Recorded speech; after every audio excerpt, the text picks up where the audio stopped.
folks. How's it going? Dave the Drummer here, Matt Sapraikon.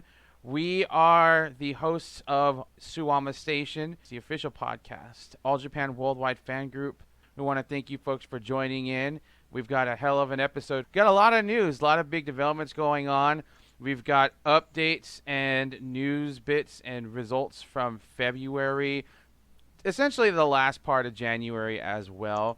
We've got some other things to talk about. The big news about Uncle Jun's leaving to DDT being a permanent thing. Keiji Muto becoming a permanent fixture of Pro Wrestling Noah. We've got an interview with our good friend Francesco Akira. He's going to be talking with us about what's been going on with him. He got a chance to talk with us back last year, and so he's doing a follow-up with us, and we have a good time just talking music, talking Chanko, talking about the new pair of twins that are in the All Japan Dojo, and his plans for 2021. So why don't we get right to that? So we're going to start off with Vamos Star show that was on the 31st of January that saw Fuminori Abe and Jake Lee, part of Jin, right, the Jin stable in All Japan. They get a win over Andy Wu and Masayuki Kono, essentially the two co-founders of Vamos Star. This was on their TV show at Shin Kaiba First Ring, and that was in 1551. Again, we give a big shout out to Pudo Love as well as Cage Match, Striga, and all the folks that work along with it. Y'all do the Lord's work. We very much appreciate you. We want to make sure that you are recognized for all the hard work and all the great information that you provide us to make the podcast just run that much smoother. So if you didn't hear about it, if you didn't hear the news, there was a Giant Baba memorial show that happened not too long ago. It was actually about like 2.5 weeks from this recording, and it was produced by Kyohei Wada and Fumihito Kihara, a.k.a. Tiger Kihara. Kihara is a wrestler on the part-time, but Kihara is mostly known as ring announcer for All Japan for quite some time. He's also been talked about in our interview with Fumi Saito. Kihara was sort of a middleman that helped bring Genichiro Tenryu back to All Japan in 2000. Kyohei Wada, of course, legendary referee. He was the direct pupil of the All Japan great referee Joe Higuchi, and so they got together and they produced the Giant Baba 23rd anniversary memorial show, aired on G Plus at Kurikan Hall. Just want to run through that card real fast. Now, to keep in mind, this is involving a lot of All Japan talent from the Muto era and maybe some from before then as well. So a lot of these wrestlers either were a part of All Japan during that era, or they were special guest wrestlers. They spent a good amount of time wrestling in All Japan around that time. So Jinsei Shinzaki representing Michinoku Pro, Mitsuya Nagai representing Pro Wrestling Tradition, and Tomoaki Hanma, who now wrestles for New Japan, they get a win, a 6-man tag against Osamu Nishimura, Andy Wu, and Alejandro when Shinzaki used a praying power bomb on Alejandro at 6:25. And a Giant Baba 23rd anniversary special match, we saw Masanobu Fuchi, the legendary Masanobu Fuchi, who has been in the All Japan roster longer than any wrestler has ever in history, teaming up with his former tag partner Atsushi Onita. They were former AWA Southern Tag Team and All Japan All Asian Tag Team champions. They teamed up with Great Kojika, who was an All Japan wrestler during the Baba era. He is also a co-founder of BJW, Big Japan Pro Wrestling. They team up with another All Japan Trueborn that would go and take off to New Japan just a couple of years after his training was just about complete in Japan. Shiro Koshinaka, the samurai, they get the win over Tiger Mask 2. Now, it's been widely accepted. He didn't come out and officially say it, that Tiger Mask 2 in this instance was played by Kotaro Suzuki. Kotaro Suzuki, a direct pupil of Misawa, and so it kind of seems a bit fitting that somebody who was a pupil of Misawa would take over the Tiger Mask 2 gimmick. There had been some pictures posted up on Twitter prior to the event happening that had somebody in a Tiger Mask 2 outfit jogging around and exercising. Takao Mori, who still represents All Japan Pro Wrestling and was trained during the Baba era, Arashi and Tsuyoshi Kikuchi, they go in a big 8-man tag match, 23rd anniversary special match that saw Koshinaka and his teammates get the win over Tiger Mask 2, Omori, Arashi, Tsuyoshi Kikuchi, when Fuji used the inside cradle on Kikuchi at 8:55. They then aired a match between Giant Baba and Stan Hansen that originally aired in 1982. Then we saw Bushi, who is now wrestling for New Japan. He's training in the All Japan Dojo and was drafted over to New Japan just a couple years after his training was complete. He gets the win over Atsuki Aoyagi at 10:14 with the MX. Now, this could be considered a meeting of the former face of All Japan's junior division with the current face of All Japan's junior division, as Atsuki is a very exciting junior heavyweight wrestler, and there is a lot of big things in store for him when the time comes. And believe me, that time is approaching very fast. We had a big tag match with Yuji Nagata, Mr. Blue Justice, of course, one of the namesakes of my catchphrase at the end of the podcast episodes. He teams up with Yuma Aoyagi. They get the win over Miro Suzuki and his disciple, Hikaru Sato. Now, Sato and Aoyagi, of course, are current wrestlers in All Japan. Miro Suzuki, former Triple Crown, former All-Asian, and former World Tag Team / Double Cup Tag Team Champion. Yuji Nagata, very accomplished in All Japan as well. Nagata and Aoyagi spent time also teaming up in some shows, some special side-themed shows of New Japan's back a couple of years ago before Bushiroad essentially closed up the gate for any kind of cross-promotion that is not involving New Japan or any of the Joshi brands that it is working with. And in the big 6-man main event, we saw Keiji Muto, current Triple Crown Heavyweight Champion Suwama, and Satoshi Kojima, who also has, the three of them have a very large history of All Japan in the last 10, 15 years. They go and they team up in a win over Hiroshi Tenzan, who is tag partners with Kojima and Tenkozy, one of the most legendary, if not the most legendary, decorated tag team in New Japan history. Tenzan teaming up with Kaz Hayashi, who now represents GLEAT, right? And Kaz Hayashi, of course, was the face of All Japan's junior division for many, many years. And Masayuki Kono, who has since gone on to help create Vamos Star and was a pupil of Muto's, and also was trained in the All Japan Dojo and migrated over to Wrestle One when that happened. Muto using the Shining Wizard on his former disciple Kono at 13:51. And that is for the outside shows for All Japan. Let's get over to a couple of other things real quick that we want to bring up of mention. All Japan participation.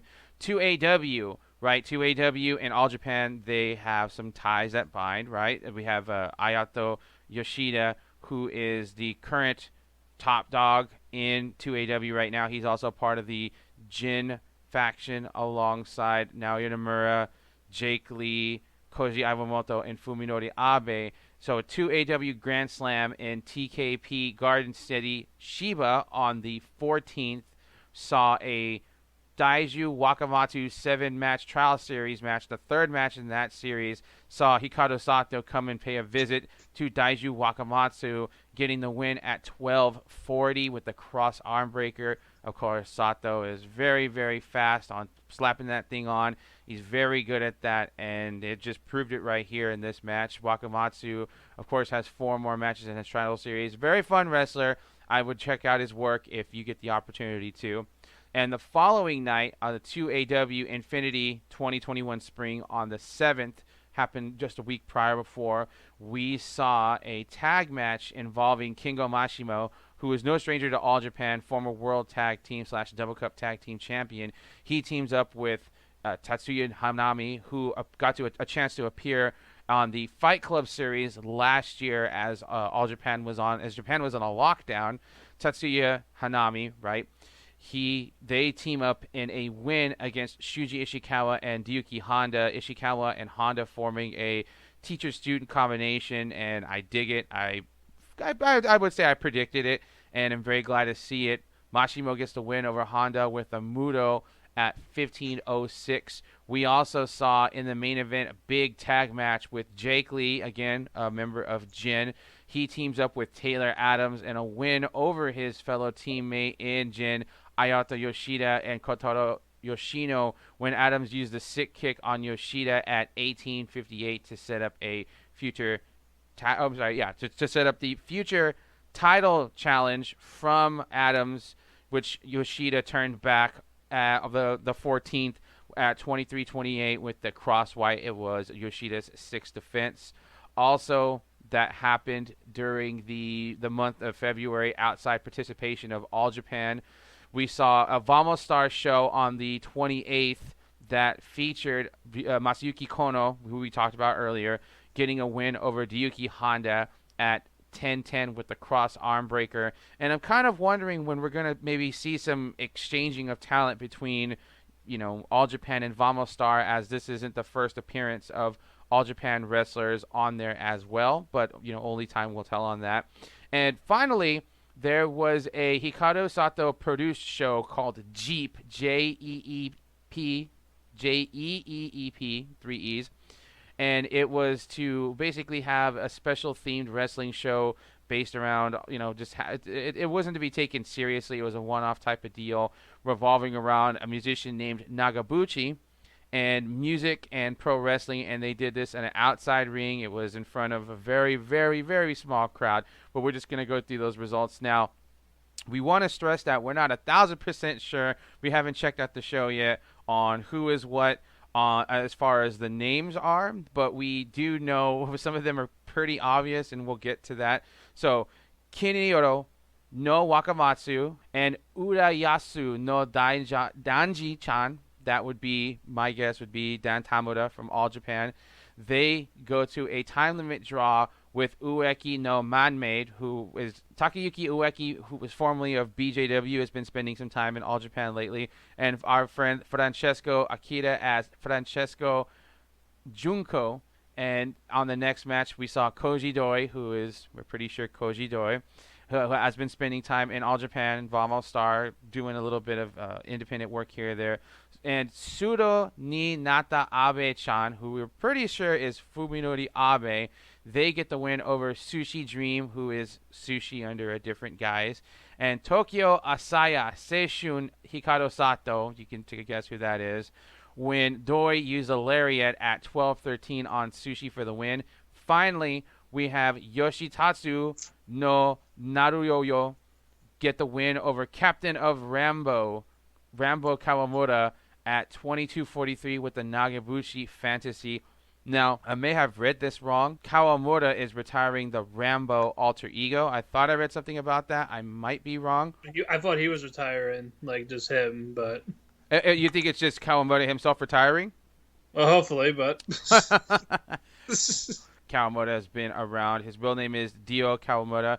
I believe he's trained in part by Hikaru Sato, and mostly working, shoot atmosphere, but rocking that Rocky Kawamura character for some time.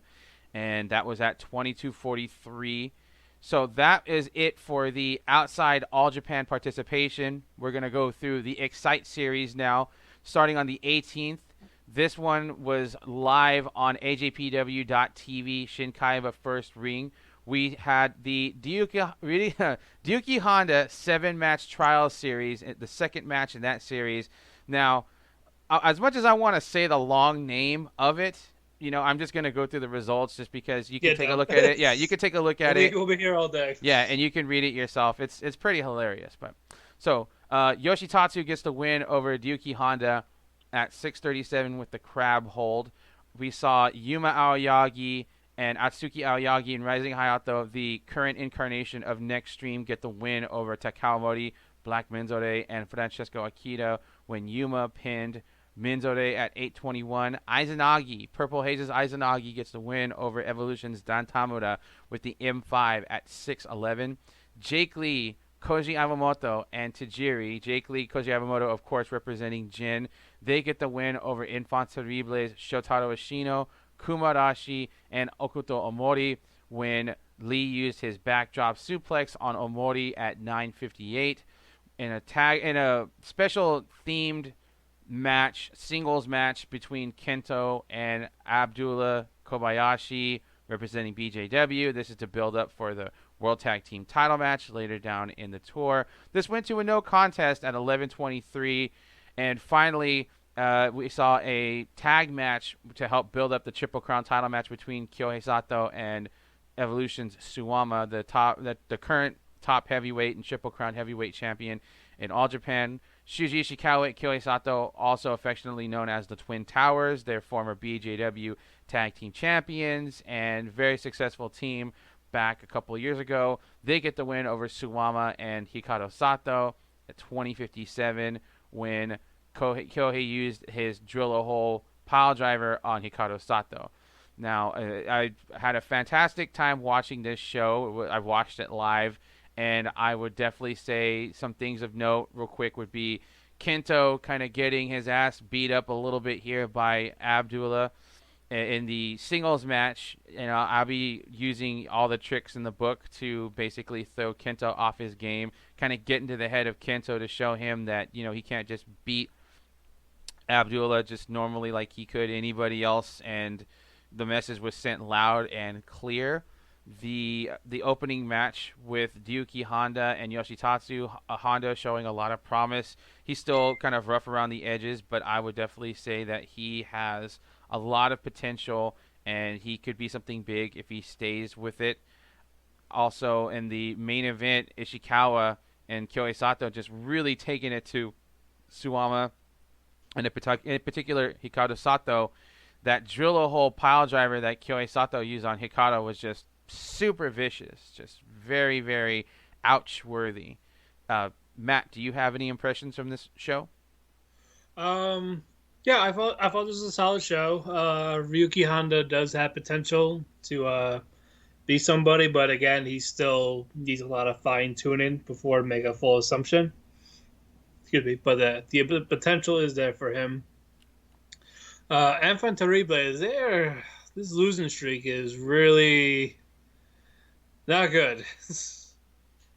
One of the best factions in Wrestle 1 to now they seem to not get a win in All Japan recently.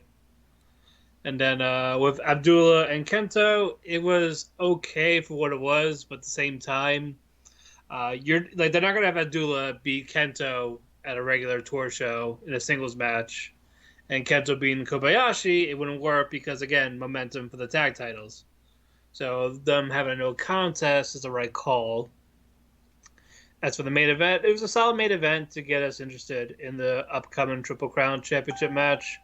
Sato, despite his age, he still moves around pretty well, and he can still deliver a mean pile driver. But overall, this was a solid show. Yeah, most definitely. I feel you on that. So, moving on to the next show of the tour was on the 20th, and that was at Nagoya International Conference Hall. That was made Gaora TV, and I believe eventually made its way over to AJPW.TV a few days later on demand. We saw Yuma in the opener get the win over Francesco Akira with the Cradle at 550. We saw Shuji Ishikawa, Takao Mori, and Black Menzore get the win over Shotaro, Kumarashi, and Okuto Omori when Omori used the Axe Bomber on Hokuto at 726. Yoshitatsu, Ryoji Sai, Daiwaniji So, that's a combination of Land's End, Yoshitatsu Kingdom forces working together to get the win over Jake Lee, representing Jin, Tajiri, and Ryuki Honda when Yoshitatsu used that CBJ, sounds like a strain of weed. At 424, Yoshitatsu used that on Honda for the win. Suwama, Hikaru Sato, and Dan Tamura, representing Evolution, get the win over Next Stream's Kento, Atsuki Aoyagi, and Rising Hayato when Sato used the cross arm breaker capture style on Atsuki at 7:23.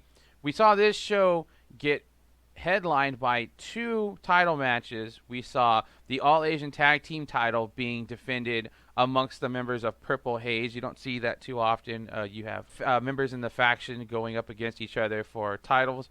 Zeus and Izanagi get the win over Shigehiro EDA and Udamaro when Zeus used the jackhammer on Udamaro for the third defense at 12:31.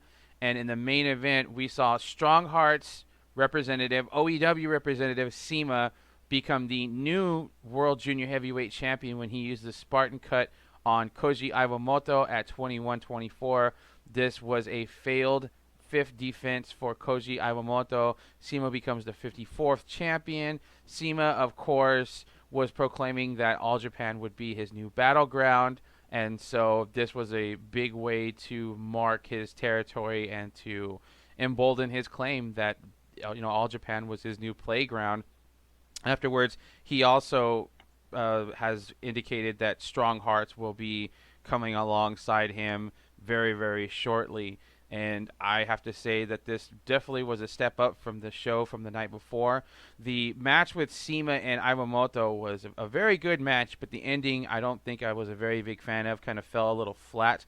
The All-Asian Tag Team title was definitely a lot of fun. I would say this is one of Udamaro's better occasions ever since that he's become somewhat of a regular in All Japan. The 6-man with Evolution versus Nextream was definitely something you want to watch. I felt that it was a very good match and helped display a lot of young talent in there. And I would say the opener, while a bit short, was definitely showing a lot of promise of Francesco Akira as well as Yuma. But Francesco Akira, we talked about in his interview that he's kind of gotten a bit bigger size-wise and he's been working on his wrestling. And this match just really shows it. And if they give it another 5 minutes, this probably would have maybe burned the house down. It would have been fantastic. Matt, what are your feelings on this show, the Nagoya? A much better show. I like Akira. He's a very nice guy. I talked to him a couple times. Very nice guy. Him and Yuma, that was a good solid opening. The 6-man tag matches were also a lot of fun. The All Asia Izanagi is someone that's really impressed me over the past few months with his performance. Like, he seems to be getting a lot of big wins, especially with the All Asia tag titles outside of just Zeus. But them finding each other again, it was a really good match. The right team won. Well, the champions retained. That was a good thing. And I like Zeus and Izanagi as the champions. The junior title match, I loved the match a lot, except for the ending. But outside of that, I thought it was a great match. I'm happy to see Strong Hearts in All Japan. They're my favorite faction in terms of like free agents right now. Mm-hmm. Sema, El Lindemann, T-Hawk. My big problem with Sema winning is the fact that, again, we saw this with Susumu last year, where an outsider won the belts. And Koji Iwamoto already beat most of the juniors, and now it's like, there's no depth to the junior division roster that you need another outsider to do the same thing. Right. You'll have a bigger platform because, again, Strong Hearts is a big group, especially in Japan, so you might get more eyes on it. But again, that whole recycle of an outsider to maybe Koji getting it back, or I just hope it leads to someone brand new to get it. But outside of that, I think this is the Sema's first singles title in many years. So for that, I am happy for this. Get another run at a singles title. We move on to the next night, which is the 21st, over at Kira Messe Numazao, right? This eventually would go on AJPW.TV just a few days later. Tajiri in the opener gets the win over Nextreme's Rising Hayato with the Kotribako at 7:12. We saw Purple Haze's Zuzan Izanagi remain successful as a team, getting the win over Yoshitatsu and Ryuki Honda when Honda used that face lock, the same type of face lock that he used to put away Suwama in a little over 5 minutes last year during the carnival. We saw Jake Lee, Koji Iwamoto representing Jin. They get the win over Shuji Ishikawa and Francesco Akira at 10-24 when Lee used the overkill on Akira. Now, this is something that he's going to talk about in the interview, is that Francesco Akira is a really big fan of Ishikawa, and he really loves being in a team with him. And I would say that I very much enjoyed seeing them together as a team. And so if they get, if they stay together as a team, I would really like that. So in a title match, a All Japan TV 6-man tag team title match, we saw Omori, Black Menzore, and Karbel Ito. They retained the 6-man tag team title against Hikaru Sato, Dan Tamura representing Evolution, and Konaka, the Pale One. Now, funny enough, Konaka wrote on his chest Evolution so that he would look like he fit in with the rest of the team in the title match. Omori gets the win over Sato in their first defense with the Axe Bomber at 13:04. This could be just a receipt given back when earlier in the year Sato got the win over Omori to set up the title challenge for Evolution, and Omori getting his win back here. Sato is a much smaller wrestler than Omori, so when he tapped him out, it was kind of a surprise, but it's understood that, it's all about the size of the fight of the dog, not the size of the dog itself. So, yeah. Suwama getting the win over Utamaro at 6:40 with the backdrop suplex. And in the main event, Kento, Yuma, and Atsuki representing Next Stream. They get the win over Infanterible, Ashino, Kumarashi, and Hokuto Omori when Kento used a shutdown German suplex on Omori. Infanterible is just having terrible luck in this tour. The show, I admit, haven't got to see all of it, but I did watch the 6-man tag team title match, and that was a lot more fun than I anticipated. I would say Dan basically got to, show off quite a bit. And Karbel Ito, he always likes to show off, and it's amazing that he moves very well. He wrestles very well for somebody who only wrestles part-time and is the main sponsor for All Japan. But this was a fun match. I would definitely recommend checking out this title match, if not the rest of the show, to help support All Japan. And I myself will follow suit. Matt, did you have a chance to check this show out? I saw the second half of the card. So the title matching up is what I saw, and yeah, those were good. I like the 6-man title match. They are somehow able to make this work still. So I'm usually not a big fan of trios belts, but so far they're doing okay with it. Karbel Ito, I don't see him a lot, but the fact that he's a part-timer, that makes sense. He's not bad for a guy that's 50 years old, so... Yeah, most definitely. That was good. Suwama Utamaro, nice easy win for Suwama. And still more bad luck with Terribles against an Extreme. So hopefully something turns around for them really soon. And speaking of soon, and how soon is now? Well, now was the... Oh, there we go. Yeah, the 23rd. I was helping a friend set up some video game stuff, and so I didn't get a chance to get all the information at the present because I wasn't watching it live as it was going on. The show on the 23rd at Kurikan Hall, pretty good-sized crowd, just about full. In fact, I would say it was full. This was live on AJPW.TV as well as Samurai TV. And you want to talk about some stuff that really that changes the game. We had quite a bit of that on this show. The opener, we saw Zeus and Izanagi representing Purple Haze, the All-Asian Tag Team Champions. They get the win over Francesco Akira and the visiting Alejandro when Izanagi used the Zato Pek hold on Alejandro for the win at 6:14.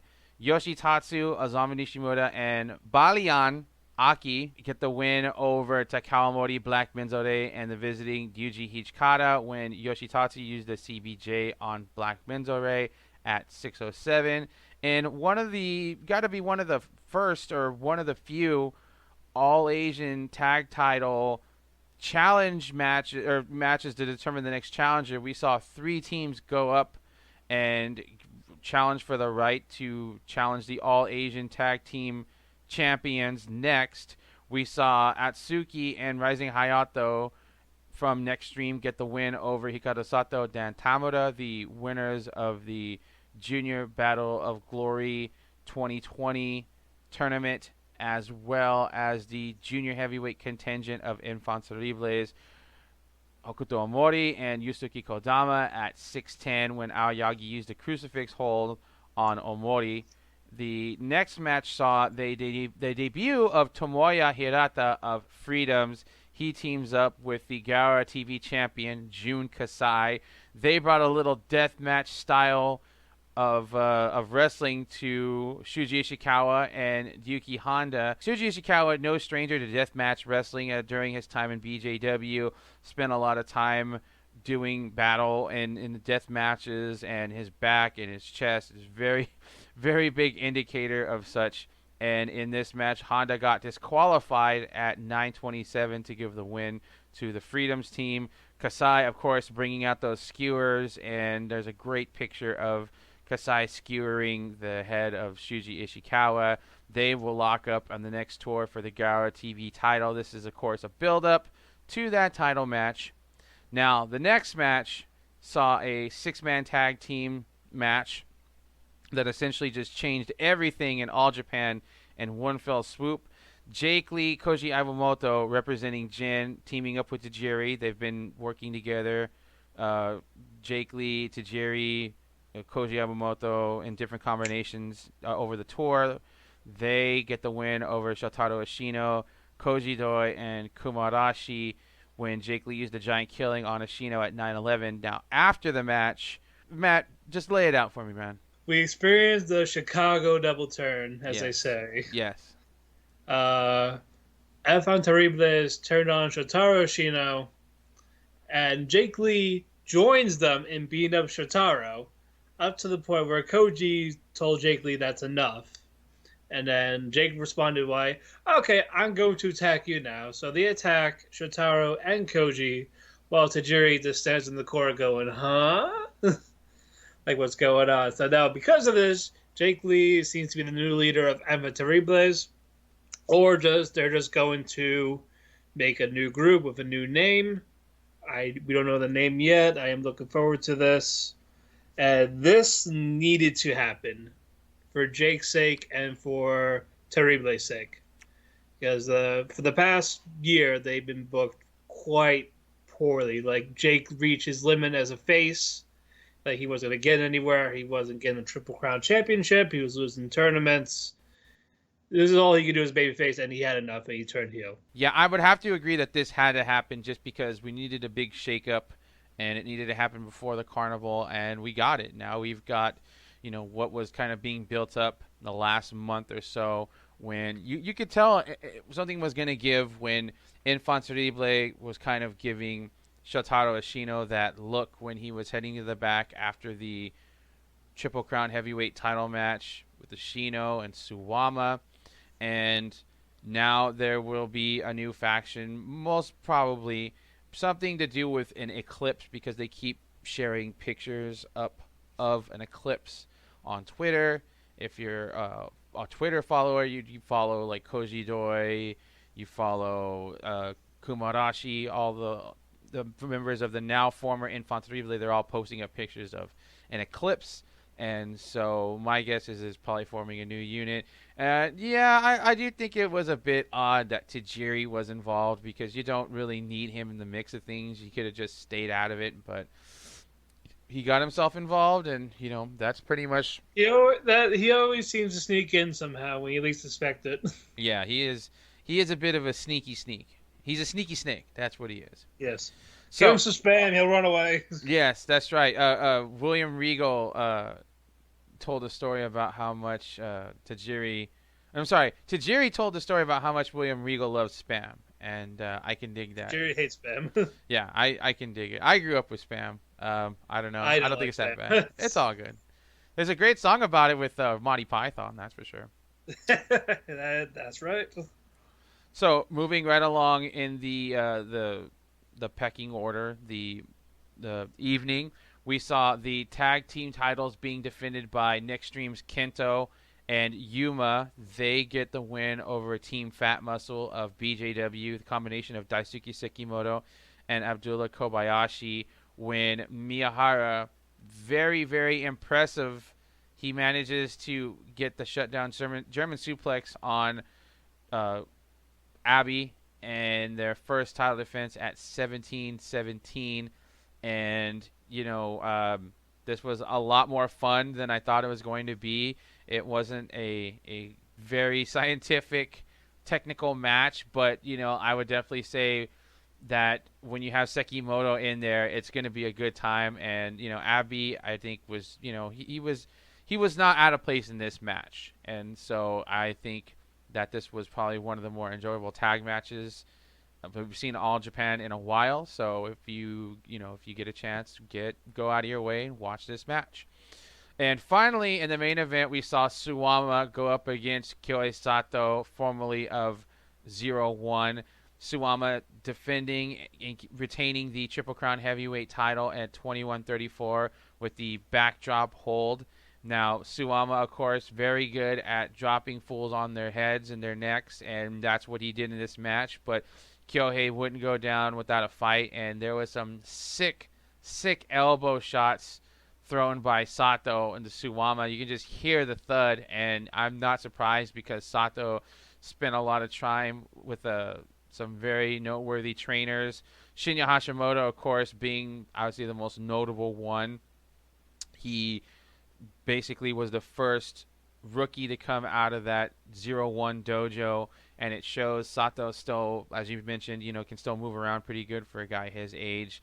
And, he did beat up Suwama pretty good, but Suwama just managing to absorb all that damage and push his way through, and he is now, this is his sixth successful title defense, and probably one of Suwama's, if not Suwama's most successful title reign and time at the top of the packing order in All Japan. He is the king of the jungle in All Japan.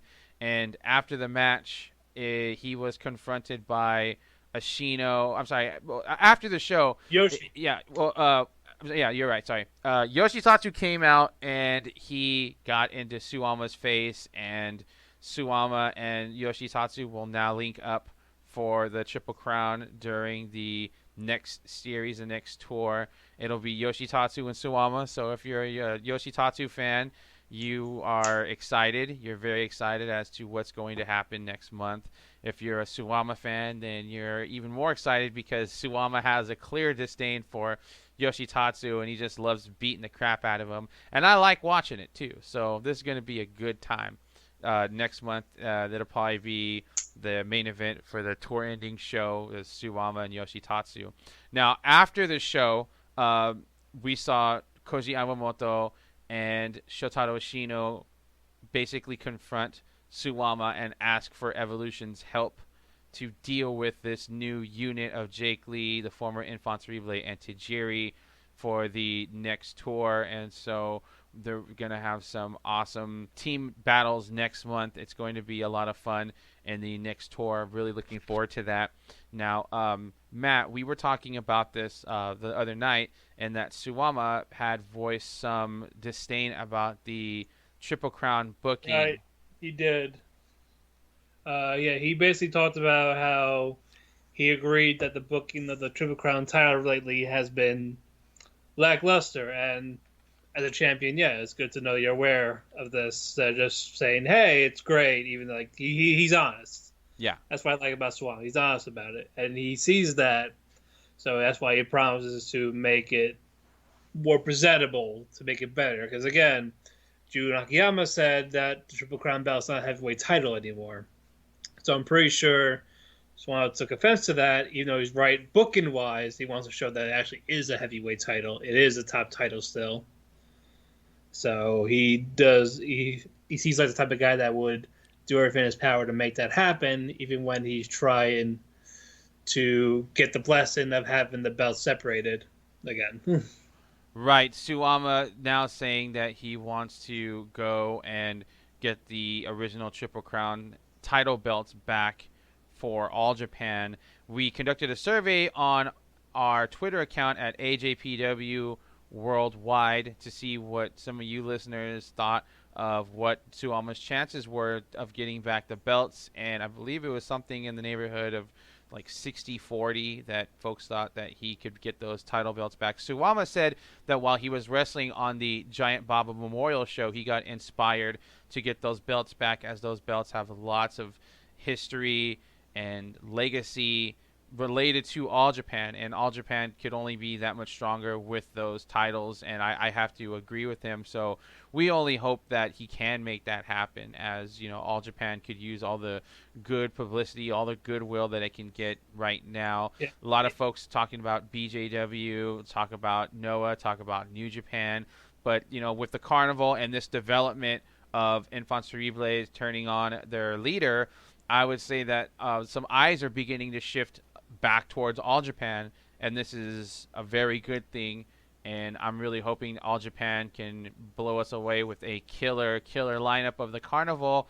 My man Matt, please hit them with that lineup of the Carnival for the 2021 installment. All right, first off, it's going to start on April 9th, and it will conclude on May 3rd with 10 shows. And here is the official lineup. We have the Triple Crown champion, Suwama. All Asia Tag champion and leader Purple Haze, Zeus. Tag team champion, Kento Miyahara. Then we have Shuji Ishikawa, Jake Lee. Other tag team champion, Yuma Aoyagi. Shotaro Ashino. Koji Doi. And from 0-1, Shinjiro Otani and Kohei Sato. Well, Kyohei Sato is not from 0-1, though. Let's clarify. In these articles, they label 0-1 next to him for some reasons. Yeah, he left. Kyohei Sato had left had left 0-1 due to just financial reasons. Sometime last year, if I'm not mistaken, or possibly the year before. I think it was last year. It was last summer, yeah. Yeah, last summer, Kyohei Sato leaves All Japan along with Sugi, right, who is no longer officially a part of 0-1. I think he still might be doing some freelance work, but who knows. So yeah, the Carnival has some great lineup, a great match potential there. We have lots of talent. These guys can all go. The question now is will they give it their all? Will they put on some fantastic matches in the 2021 Champions Carnival? And we will discuss that after we take care of some other business, but we are going to take a quick commercial break. I just want to say the lineup of the Carnival was announced during the tour ending show of the Excite series, and so people were hitting me up going, oh my god, this sounds fantastic, Shinji Otani can still go, and Kohei Sato being in the Carnival was almost a gimme, but now that it's official, it's going to be fantastic, and they're going to have a round robin, and it's going to be a good time. I'm pretty sure of it. We are going to take ourselves a quick break. When we come back, we will have our interview with Francesco Akira. We will also discuss the big news about Uncle Jun and Kijimuto, and we will close out the show with our thoughts on what could be and what we were looking for in the Champions Carnival lineups. This is Dave and Matt for SUWAMA'S Station. We will be right back.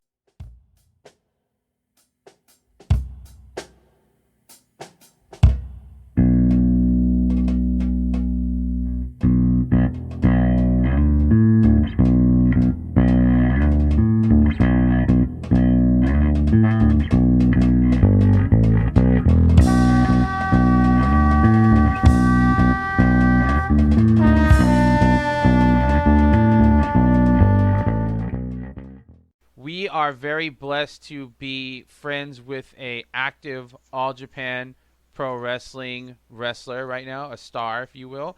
Francesco Akira, who has been spending time in Japan due to COVID lockdown complications. He has been in Japan for some time now and just making the most of it, putting on a good amount of muscle and size and gaining a lot of experience in the All Japan Dojo. And we've had a chance to interview him again and we had a great time talking. We're looking forward to doing it again. Our thanks again to Francesco Akira for giving us some time to talk, and we're gonna go to that interview right about now.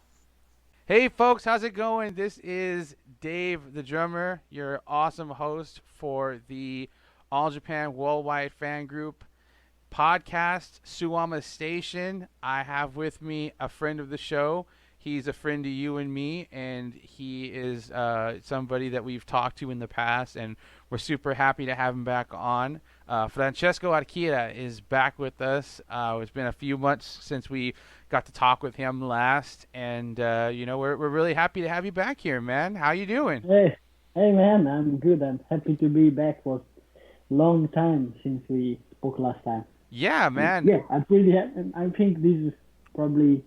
I didn't do many interviews, so that's cool. I like it to do. Well, we love having you on the show, man. We're really proud of you, and I know a lot of folks are they see you, and they're so happy that you got this opportunity, this great opportunity to get to wrestle in All Japan and represent your country, represent Italy, and you've put a good impression on a lot of fans that if you are the pride of Italian wrestling, right, for All Japan, then it's like Italy's got to have some really good talent in back over Yeah. And so we're really happy to have you. And yeah, man. So let's get to it. What's been happening? We got to talk with you around September, October of last year. What's been going on? What's new with Francesco Akira? It's like nothing much changed. Like I mean, we are starting to have a lot of more show, like Champion Carnival and stuff like that coming up. Right. So I'm looking forward to that. I spent my first birthday and my first Christmas and my first New Year's Eve in Japan. That was cool and sad at the same time. I mean, because I miss my family. Yeah. But yeah, keep going. Yeah, man. I've seen the pictures though, and you've got yourself a special somebody. And I bet that's got to help things. I just saw the picture today you posted with the dogs, man, and that's super adorable. I bring her to like toy poodle. You know what toy poodle is? Mm-hmm. It's like small kind of dog, same that Tanahashi-san has. It's like a dog cafe, and it was pretty cool. I never been to, but it was pretty cool. Yeah, man. I mean, I know last time we talked, you were saying that, you missed your family a lot, and, I'd imagine you don't miss them any less, and I can only imagine that you just can't wait to get back to seeing them, because I know it's been a while for you. You've been over there, circumstances have kind of, put you in this particular spot, and it's a what we call a double-edged sword, right? So there's like there's a good, but for the equally good, there's like bad, not necessarily bad, but the hurt, So it's like it's awesome you get to stay in Japan and work for All Japan, but at the same time, it's like you have a family, and I know that you miss all your family back home, and you miss pizza. I know we talked about last time you miss good pizza, and actually, I found with my girlfriend, I found some good place actually Tokyo for pizza. That's awesome. Yeah. I just saw a picture that Dojo Sai, right, the Land's End, he worked for All Japan, and he made a pizza, and I tagged you in there, and I'm like, does Francesco Akira approve of this pizza, because it looked pretty good, but Dojo Sai, I would definitely love to have a talk with that guy. Evidently his English is pretty good. He went to boarding school over in England. And so have you ever talked with Dojo Sai? Like ever, has he ever? Yeah, we talk sometime, but we don't have like long conversations. Right. Just few questions, and that's it. But he's a nice guy. Well, that's cool, man. I'm sure at some point we could what do you call it? I would love to when I ever get over there, I would love to just ask him like one or two questions, just because he seems like a cool guy. He seems like somebody that you could talk to. I know that there's it is definitely a language barrier, but not somebody that you couldn't approach, and talk to. It's super nice to everyone, I think. Yeah, no, most definitely. So last time, right, we were talking music, right? We were talking rap, and I wanted to give you a recommendation right off the bat, which is that I didn't know this, and I feel really bad, but Tribe Called Quest. You ever heard of? I think I mentioned Tribe Called Quest on the interview last time, right? And they actually put out an album, their last album, like about 4 or 5 years ago, and I didn't even know it, and I got to listen to it over the weekend, and it's fire, man. It is so good. I never heard about A Tribe Called Quest? Yeah, I think so. Tribal. A tribe called Quest. Like they're named like, right? They're like A Tribe Called Quest. That's the name of the rap group. They're one of the best rap groups like ever of all time. They're that good. I need to check it out. Oh yeah, I will send you links. It's that good. I found it on Spotify. They looks very popular too. Oh yeah, are you kidding me, man? They've been around for a really long time. They changed the game. They've changed the game.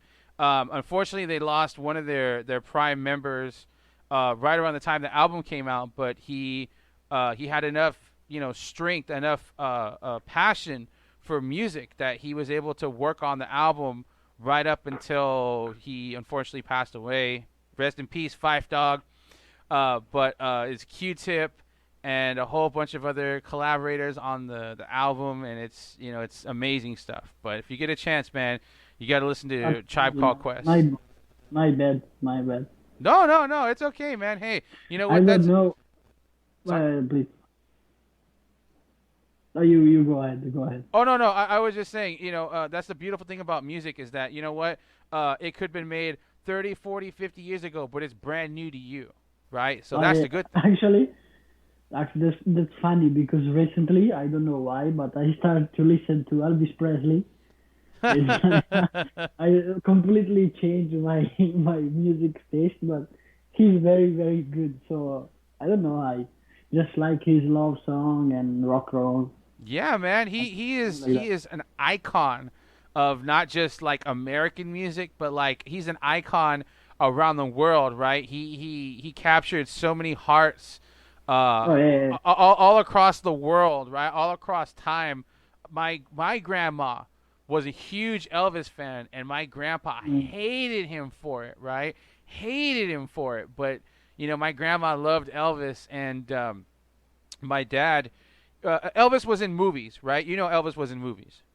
Oh yeah. Yeah. So all the Elvis movies, my dad, because my dad was like my grandma's like baby son. He was the youngest son out of 6, and my dad watched all the Elvis movies with my grandma, and so that was their bonding time. You know how you bond with somebody. You do something, you share that love.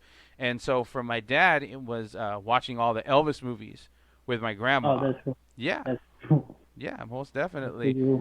What made you get into Elvis? Anything in particular? I don't know. No, just like probably my not really my girlfriend, but I was just looking for some love song. I don't know why, and I got into "Can't Help Falling in Love with You."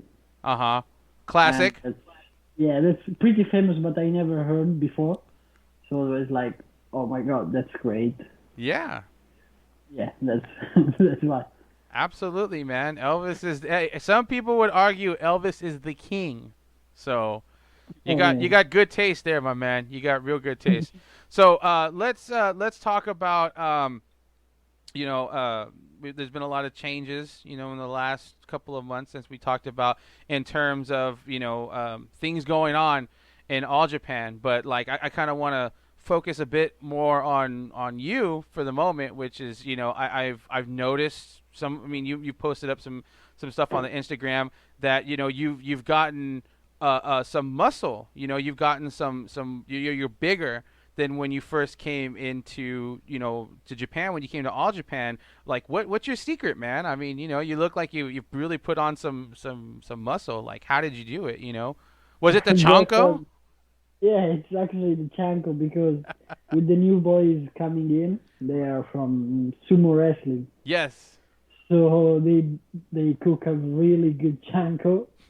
And today they cooked the curry rice. Yes. And it was pretty good. So when you have good food and healthy, it's not easy, but it's more like you can get bigger. So especially with chanko and rice. Right. And I'm working out like most of the day, so that's why. But yeah, I'm a lot bigger than the first time, and been a lot of work, like really a lot. So you're saying that the secret to your success is chanko, rice, and hard work. Did I get that right? Yeah, chanko, rice, and hard work. I can make a T-shirt, right? There you go. Yeah. There you go. Hey, for any of you folks out there that are wanting to get that bit of muscle, you're a wrestler already, and you're training, or you're into MMA or sumo, right? These are wise words from Francesco Akira: is rice, chanko, and hard work. Okay, so how is your Japanese going, man? Is it improving? Have you been working on your Japanese at all? I know that last time we talked, you were kind of working on it a bit. Actually, it's not going very well now. I'm kind of stopped because with training and like training twice a day, then working on some other stuff, I didn't have much time to study it. But it's like I can understand now, not everything, but not most, but half, let's say half, I can understand. But I will need to go back on book and studies again. Right. More than understandable, man. More than understandable. It sounds like you're picking it up as you go, right? As you're training and spending time with everybody in the dojo, right? Yeah. Like speaking with like sumo guys, they're half American and half Japanese, so I can speak with them both English and Japanese. Yeah, you know what? If you don't mind my asking, right? So, All Japan, right? They went through this process where they had an open tryout, right? They picked up four new trainees, right? And two of them, they're larger guys, right? They used to be sumo. And you said that are they the ones that are part American? Is that what you were saying? Is you said some of them were American, right? Can you tell me a little bit about them? Because honestly, I don't think a lot of folks know much more about them other than their size and their height, like the information given by the press, right? Like, tell me a little bit about them. Like, I mean, whatever you feel comfortable with. Tell me a little bit about the new guys, because you were the new guy, right? When we were talking, you were the new guy. You were the guy making the chanko, but now things have changed, and this is one of those changes we're talking about. And now they're making the chanko, and now they're starting from the bottom, right? To quote a famous rapper, So tell me about it, man. Tell me about the new guys. So they were sumo wrestling, and they did like 7 years or 8 years of sumo wrestling, and then stopped for a while and came for pro wrestling. They are really good guys, like, and a lot willing to improve and to learn there. And they speak Japanese and English, so it's good for me to have someone to talk with, because before I didn't have someone to talk like clearly. Like, I mean, I can talk with the other boys, but it's difficult to understand each other sometimes. Sure. So with this guy we can speak, and and they train every day, and they're really good guys. But they are very tall and very huge guys. I'm sure they will be very popular in all Japan. If they keep going, they will be very big deal. So they're are they twins? Are they twin brothers? They're twins. Wow. Yeah. That's a very rare thing in pro wrestling these days. You know, it really is. It's like old style of pro wrestling, like old Japan. I don't know, some tag team like that. Yeah, yeah, no, most definitely. Very cool, man. Very cool. So, let's get back to Francesco Akira. What's been going on with you? So, 2020 was a big year for you, right? You got to challenge for the World Junior Heavyweight title. You challenged for the All Asian Tag belts with Kento. You got to be in the Junior Tag Battle of Glory with Takayuki Ueki, who was formerly of Big Japan, right? So, what are some of your goals for 2021, man? Like, what do you see as some things that you want to shoot for, you know, in this year? You know, we're just starting. You know, we're at the tail end of February, but you know, we still got a lot of 2021. You know, Yeah, what are some of the things that you want to get done this year? Man, there's a lot of things that I would like to do, but my main goal now is the junior title. Mm-hmm. Of course, that will be a big dream, and I would like to help all Japan growing up internationally, like help growing up to the American fans or English overseas fan, right? So we started at the English page. We are starting to work with pro wrestling tees and doing a lot of stuff, and that's pretty cool, I think. So I'm happy that I'm helping with that too, because like they ask, like I asked them if it was a good idea. They like it, and we are working on some stuff now. So yeah, my main goal is junior title and helping all Japan growing up more like outside Japan. Right, right. I would imagine that if at all possible, you'd like to take that EWA Intercontinental title from Tajiri too. I imagine, right? Yeah, that would be cool. But even a single victory over him, like without title on the line, it will be great. Like I have only lose and draw with him, so I need one win. Right. No, I totally agree. I think a big win, a win over a big name like Tajiri is a big win for you in your career. So we were talking about 2020, right? You did all these awesome accomplishments.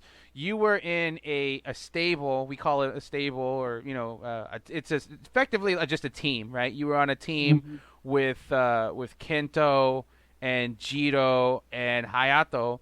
What was that like? I mean, how did you feel being in the mix of, Kento is arguably like the biggest, star of all Japan, right? And then you got Jiro, who is just like he's loved all across Japan. And then you have a super young, talented guy like Hayato. He's young, up and comer like yourself, right? What was it like being in that stable with all those guys? It was amazing. Like, I mean, I was very happy to be in that stable because it was kind of crazy. Ikeman is one of my best Japanese friends. He's really, really a good guy. Mm-hmm. And it was pretty cool. Kento is always nice with me too. So they are good friends to me, Ayato too. And it was like proper friend stable. Right. And it was cool because it was kind of different and kind of crazy.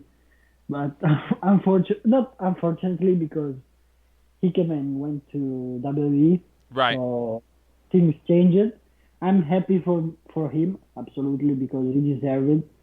But I wish he would stay a little bit longer here. But I cannot change it. I think a lot of people wish he had stayed a little bit longer. In all honesty, but you're right. When it's time to go, it's time to go. Jiro had made it very apparent that he was very single-minded on wanting to go over to America to be a wrestler, to wrestle in the WWE, and then they let him into the performance center when everything was copacetic in terms of COVID precautions and what have you, and so now he's over there. Do you still talk with Jiro since he's taken off? Yeah, I'm still talking sometimes. Like, he's doing good. He told me he likes very likes America, And I saw he has a lot of friends already, so I think he's pretty enjoying. Right. Yeah, I could imagine it's really easy for him to make friends. He seems like he's got a lot of personality, and he's very Yeah. very fun, and you wanna hang out with him kind of thing. He has that kind of presence. And so good for him. We were really proud of him that he got to get over there, and I know that he's spent a lot of time wondering and dreaming about what it would be like, and hopefully he gets to achieve some of those dreams, being over in America and getting to do the whole WWE superstar deal. Do you ever wonder what it would be like to go over there? Like, would you ever want to go over to the Performance Center? Would you ever want to wrestle WWE or NXT? Or I mean, what are your thoughts? I mean, like, WWE's top dream of everyone. Like, I mean, it's one of my top dream, absolutely. Like, I love how they have a performance center and a lot of stars. But I think now, I don't know if it's the right time to go, because what I think they do now is like sign many people, but now without live events and only TV, Right. there's no space for everyone. So at the moment, it's not my dream. It's like there's other things that I want to do before go there. Like I want to travel a lot and explore indie wrestling and a lot of stuff. Yeah. No, I totally hear what you're saying. So, it's more than understandable that anybody in pro wrestling, yeah, would want to go over to WWE and to be a part of that. That it's not. They call it the universe, right? WWE universe, right? Because it's Hmm. it's so big and it's expanding, and there's all kinds of rumors every day. Oh, they're gonna go to Japan. Oh, they're gonna go to India. Well, I think they are in India now, but oh, they're gonna Hmm. go to Mexico, and Yeah, they're yeah, just yeah. they're reaching out their arms, so far out. But it does make one wonder, how things are in terms of internally with them, because like you said, there's no live shows, it's all TV, and things aren't going the way they imagined it would be, especially with COVID and all the complications that come along with it. And so I think it's very reasonable to feel that you've got what an expression that we say is bigger fish to fry. You've got bigger fish to fry, and before you can even think about that, or even want to think about that. So I applaud that. I do. So let's go Mm. back to 2020, right? About the end of November, you were on the J Stage 5th anniversary show, representing All Japan in a six-man tag when you were tagging with Jun Masaoka, Koju Takeda, defeating Grand Millimeters and Nobuhiro Shimatani and Leo Mhm. Aisaka, right? What was that like for you, getting to represent All Japan as one of your first appearances outside of All Japan wrestling in Japan? So I mean, like, what was that like for you? So that was pretty dope. Like, I mean, it was not my first time, but my second time, because first time was at Icarus Sato show. It was Oh like yes, in June. yes, It was pretty cool.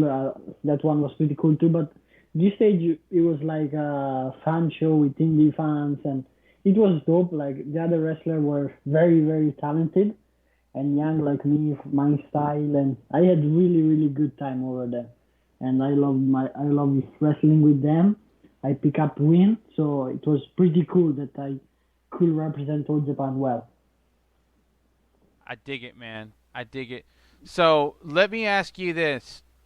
Now, there is a new Kento is involved with the new stable, right? With a revived version of Next Stream, right? With Mhm. Atsuki and Hayato and Yuma. And is there any reason in particular that you're not involved with that, or is it just you're working on your own things? You're kind of like walking your own path. I mean, I'm working on my own path now because I think Ayogi brothers have a relationship within them and like their brother. So, and Ayato and Kento too. So it's like I'm not needed at the moment over there.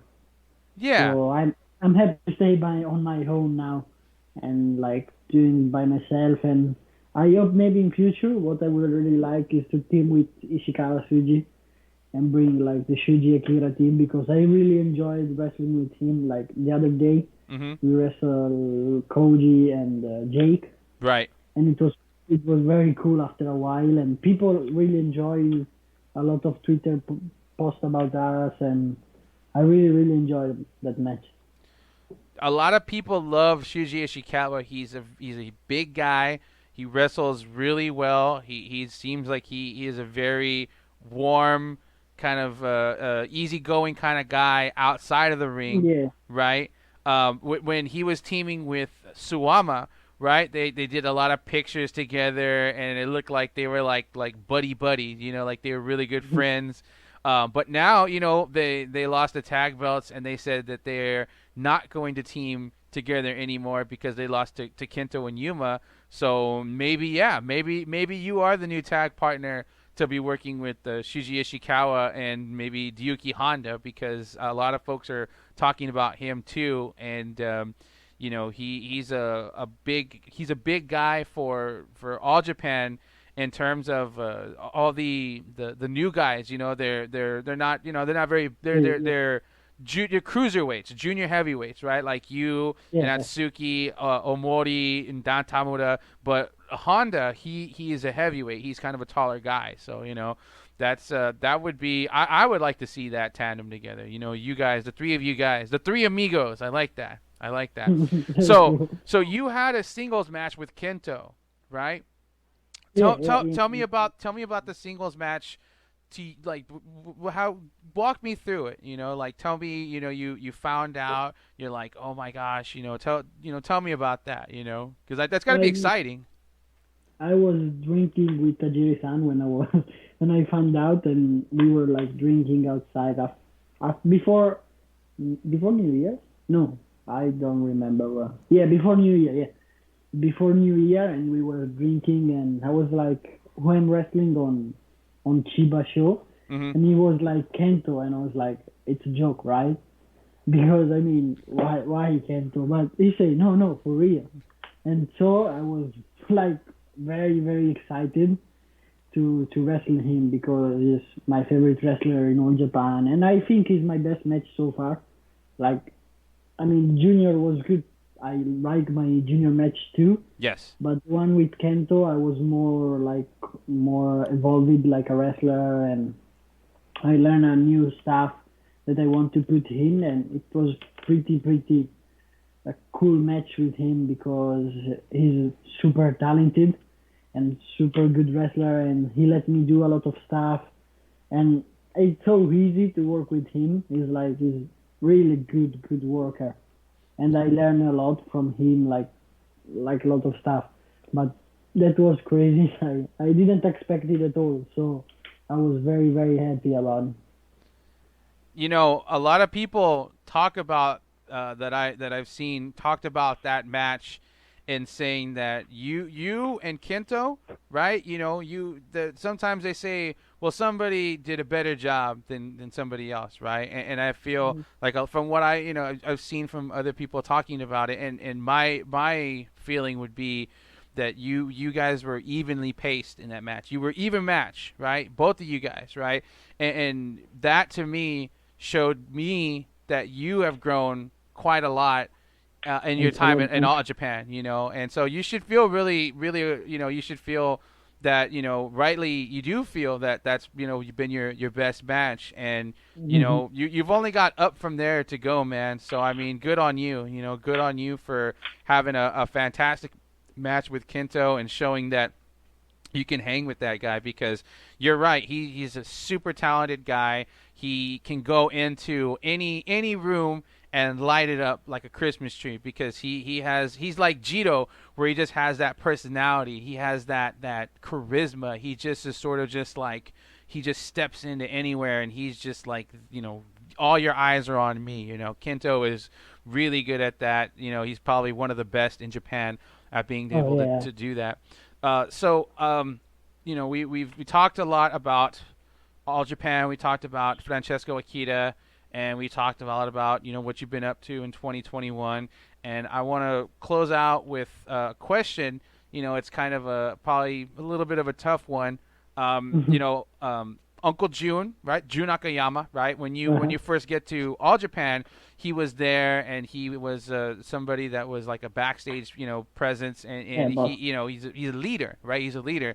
But about the middle of last year, he transferred to DDT, and then at the beginning of this year, his contract expired with All Japan, right? And now he has moved over entirely to DDT, and then he wins the DDT open weight title, and that's a huge deal. Uncle June still managing to win big titles, even at his I don't want to say older age, right? Because in Japan, you definitely have you got to grow to expect that there's these guys that are like in almost their 50s and they can still go, right? They really, really can. One of my favorite wrestlers is Tenryu, right? Tenryu trained in All Japan, big in All Japan for many years. He goes and he leaves All Japan and he becomes Mr. Puresu, and he has his SWS and he has War, and he's a big star, and he gets to wrestle in New Japan, and he gets to beat Fujinami, he gets to beat Inoki, which nobody has ever, nobody's really beaten those guys before. But Tenryu, he wins the Triple Crown again in 2000, and he's just about 50, right? And that's not the last title he gets to win. But the thing is that WWE, right? Not a lot of guys, they say, okay, well they're kind of older, it's okay, let them be the top guy, right? I mean, maybe Goldberg and Brock Lesnar, and Brock Lesnar's not even that close to his 50s, right?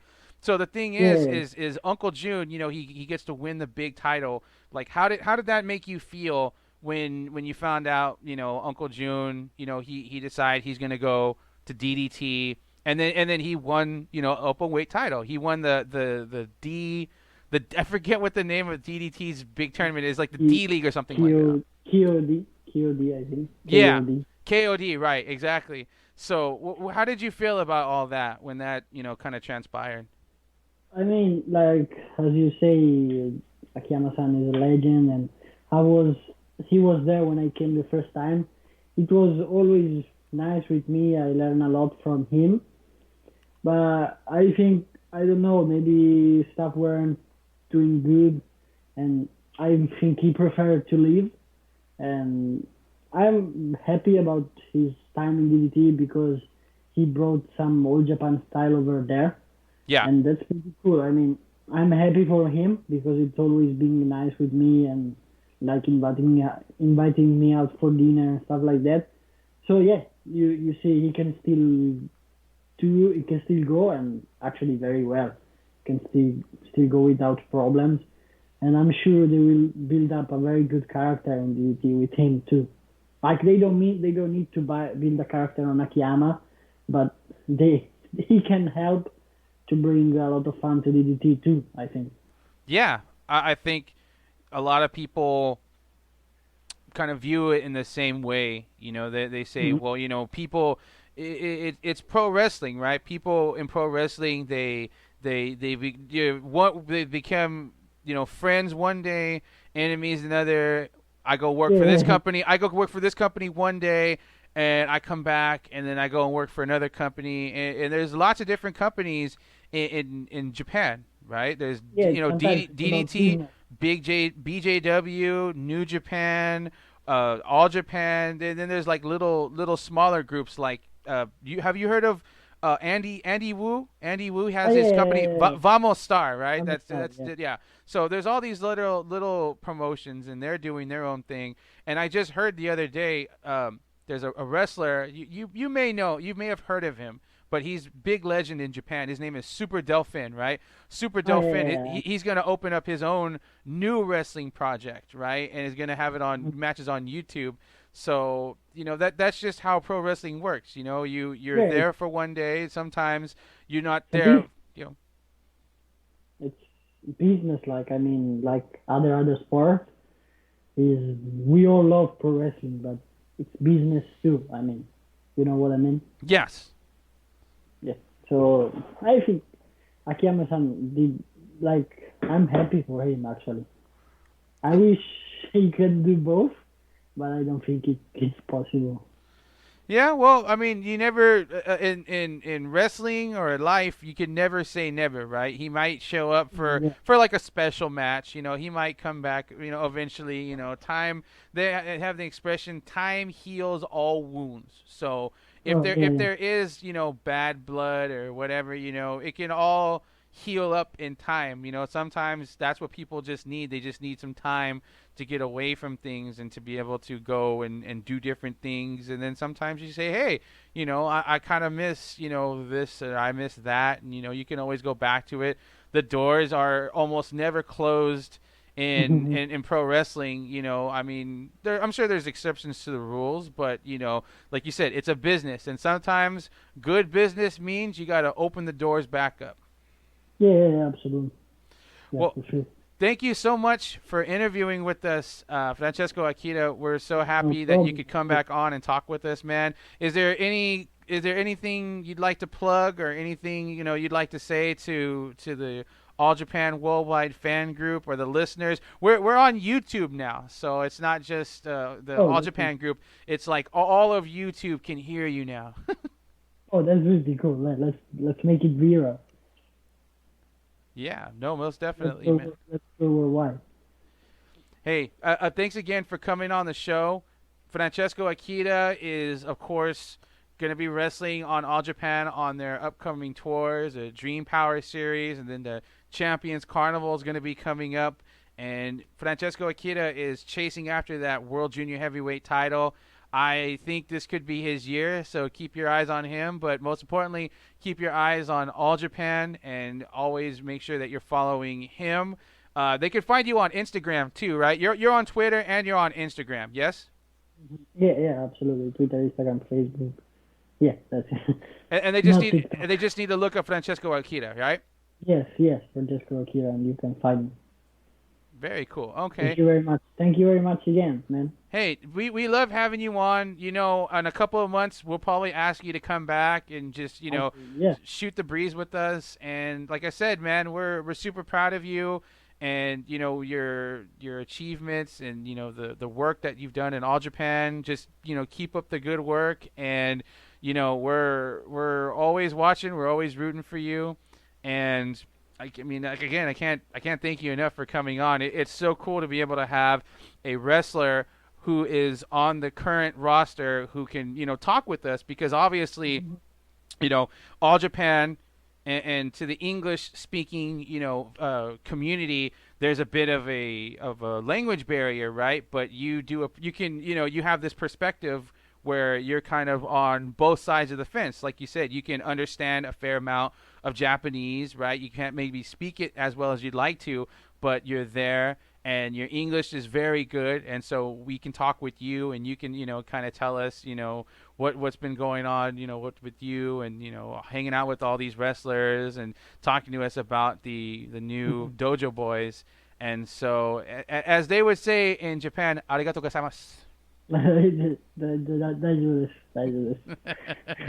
Hey, man, we're going to let you go, but we have a fantastic time talking. We're going to do this again sometime in the near future. Take care of yourself, and God bless, man, okay? Thank you very much, man. Hey, take care, okay. Have a good one. Francesco Akira, what a guy. We just have a great time talking with him. We look forward to having him back on sometime soon.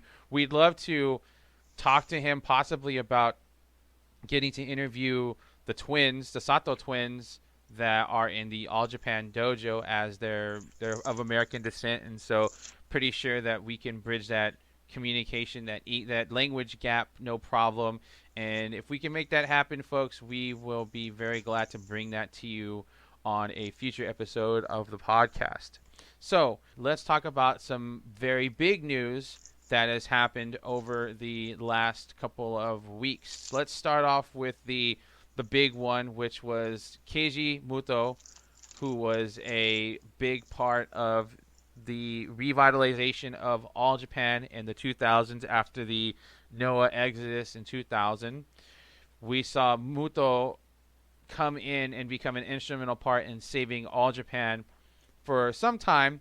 And then I believe it's 2013, he led another mass exodus of All Japan, of all the wrestlers that he was a part of training or brought in or just, felt better going along with him, to create Wrestle One. And of course, Wrestle One had to dissolve last year due to financial complications. So Muto was sort of a free agent for a time until he started showing up in Noah a bit more, and finally resulted in him becoming the challenger for the GHC heavyweight title. And more significantly, Noah made their return to Budokan. It was Destination 2021 back to Budokan on the 12th of February. They got about a little under 4,200 fans into the Budokan. It could fit just about 15,000 on a good day back in the All Japan days. We saw Muto become the third man to hold the top heavyweight titles in Japan, GHC, Triple Crown, and IWGP Heavyweight Championships, when Muto defeat Go Shiozaki, the standing champion, who has had quite a successful run. Muto used the Frankensteiner on Shiozaki to win and become the 34th champion. This was Go's failed on his 6th defense here. And funny enough, 2 days later, Uncle Jun goes into DDT's Kawasaki Strong 2021 show. He had earned his title shot at the KOD Openweight title by winning the D-League tournament, just the D-League, over DDT. And this is where Matt was talking about Uncle Jun coming out and basically saying that he did not value the Triple Crown as a top title any longer, in his personal opinion, as the Triple Crown not being a top title in Japan and in Japanese wrestling. And he goes and he defeats Tetsuya Endo, who was on his 4th defense. Jun Akiyama uses the Sternness Dust Alpha. He pulls that out of the closet to win and become the 76th champion at 31-11. Muto beating Shiozaki at 29-32. Now, you have two of the most well-known All Japan-related wrestlers of the past 20 years. They get the wins. They become the top dogs and the holders of the top titles in their respective promotions that they are in. And not too long after winning these titles, they both are announced to have signed to their respective promotions. Keiji Muto signing with Noah for a 2-year deal, and Uncle Jun signing a 1-year deal with DDT, and also being assigned as the head coach of the DDT Dojo, bringing some of that King's Road, the Royal Road, the Oduo sensibilities to the DDT Dojo. And Matt, what is your take on these two big, very big events? Oh, first, before I start, I want to say they were both great matches, both title matches. Never going to take that away from them. Let's start with Muto first. Do I agree with him winning? No. But at the same time, I understand why they did it for a few reasons. One was Go fought every big guy for that belt. He defeated every big guy. Well, except for Kano, which was a draw, but still, he still fought everyone. And the fact that he fought all the big names, there was really no one to have a new challenger to take it from him. So it should have been when Nakajima was a challenger. He should have dropped it then, but at the same time, it made sense story-wise for Go saying he is Noah. And he definitely is Noah. So he definitely made that claim during this title run.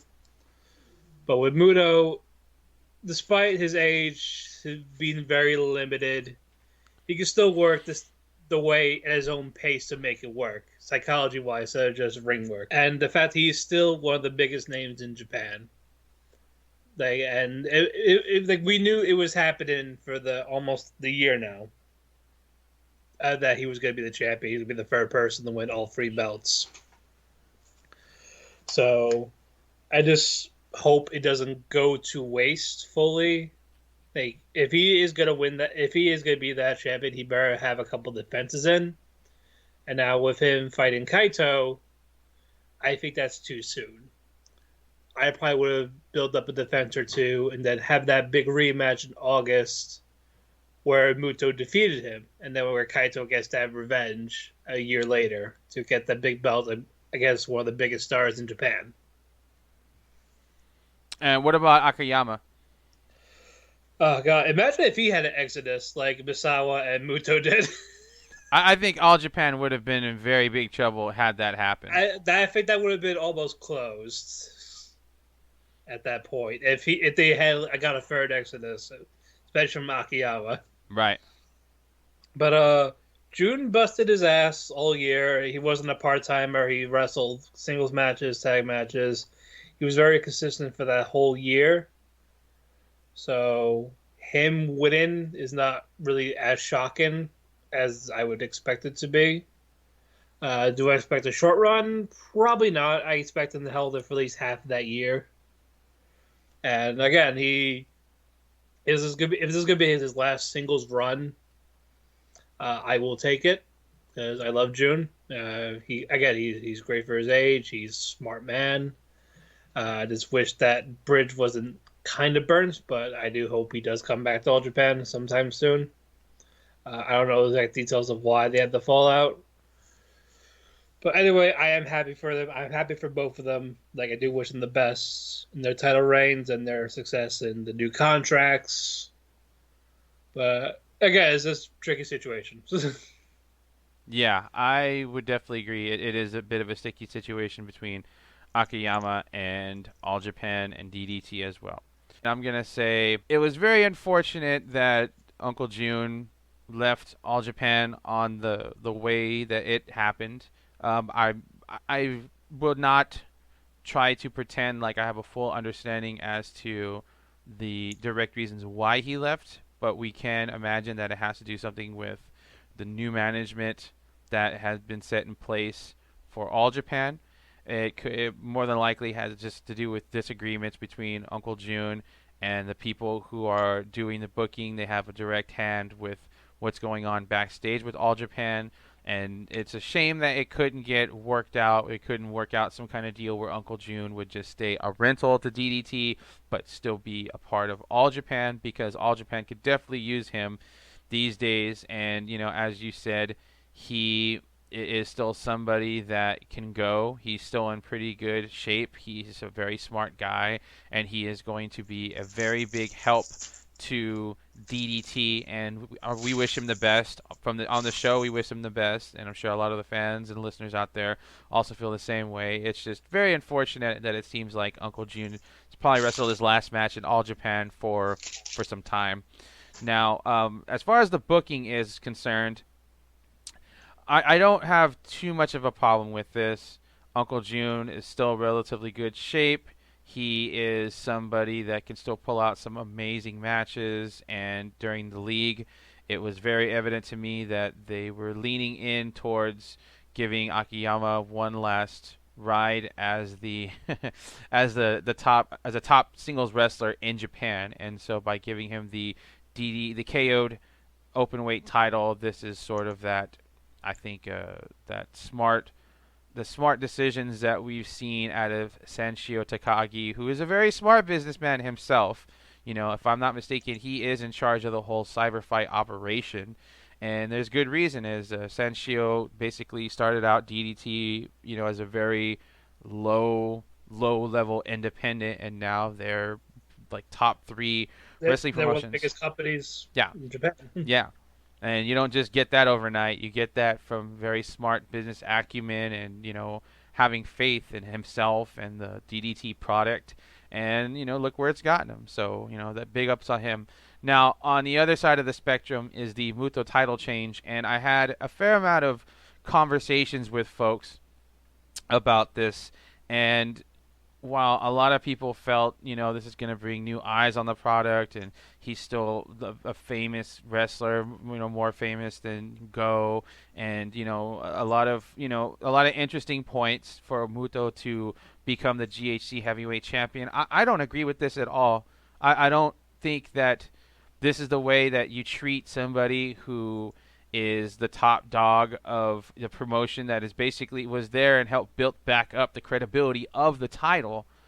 And as much as we want to say, well, Go needs to rest, and Go look tired, I still think he would have been fine with losing the title to Kaito the next tour, or at the very least maybe 2 tours later you could have stuck Go into 6-man tag matches to build up that program to losing it to Kaito. I feel as though he should have lost the belt back to Kaito, and that would have been the better move instead of putting it on Muto, who I'm very surprised he could even wrestle nearly a half an hour, because his knees, his body is breaking down. He's more than likely going to die in the ring. And at this point, I don't know how else to say it, but it's like I get I hope it. not. We don't want it, but I wouldn't be shocked, because he will not stop. And whether that's a good thing or a bad thing, it's only going to put more stress on his body and his mind and his heart, and his, it's going to shorten his lifespan and his career, and we could say, well, this is going to invigorate him and he can still go, and he's still a guy that could be at the top of the game. It's like, well, okay, but here's the thing is that where were all these people, where are all these eyes, this interest, when Wrestle 1 was a sinking ship? Where was he when Wrestle 1 was a sinking ship? That's just it, is that I kind of feel as though, he was freelancing. He was not making Wrestle 1 his priority. And so, as much as people want to say, I think I just heard Meltzer say that Nozowa was one of the best bookers in wrestling right now, and I'm going to call poppycock on that. Maybe as far as the junior heavyweights, and even then, I still don't know about that. I mean, definitely better than All Japan, hate to say it, but I would definitely say this is more of Nozawa's booking, which I never in 1,000 years agree with. I think he's terrible, and I will die on that hill saying that he is a terrible booker. And I'm so glad that All Japan pushed him out as well, because they did not need him. Noah does not need him, but Noah feels like they do. Well, it's not Jado, so. Well, I don't know. That's just it. Is sometimes it's almost like, which way do you want to go? Do you want to be pushed off the cliff, or do you want to just be shot in the back of the head? Well, to be fair, no one was really a great booker this year. Yeah. So, me personally, I think it was the wrong move to put Muto over. If you were going to give it to anybody, I mean, if I had to have chosen between if Muto was going to get it or Fujita was going to get it, I'd rather just gone with Fujita, in all honesty, because at least he's younger. At least he still has that, the MMA experience. He's a legit tough guy. And, it should have been Nakajima. It should have been Nakajima, yeah. But, if I had to choose... He deserves a do-over, because last time he was champion, he was this vanilla babyface. Yeah. No, I agree with that. Now he's one of the best in his prime. Like, he's that top spot. Right. Nakajima, arguably one of the biggest stars in Japan, one of the best wrestlers in the world. And so I eventually see at some point Muto getting into a program with Nakajima. I know that you were talking about Muto more than likely losing it in V1 to Kaito.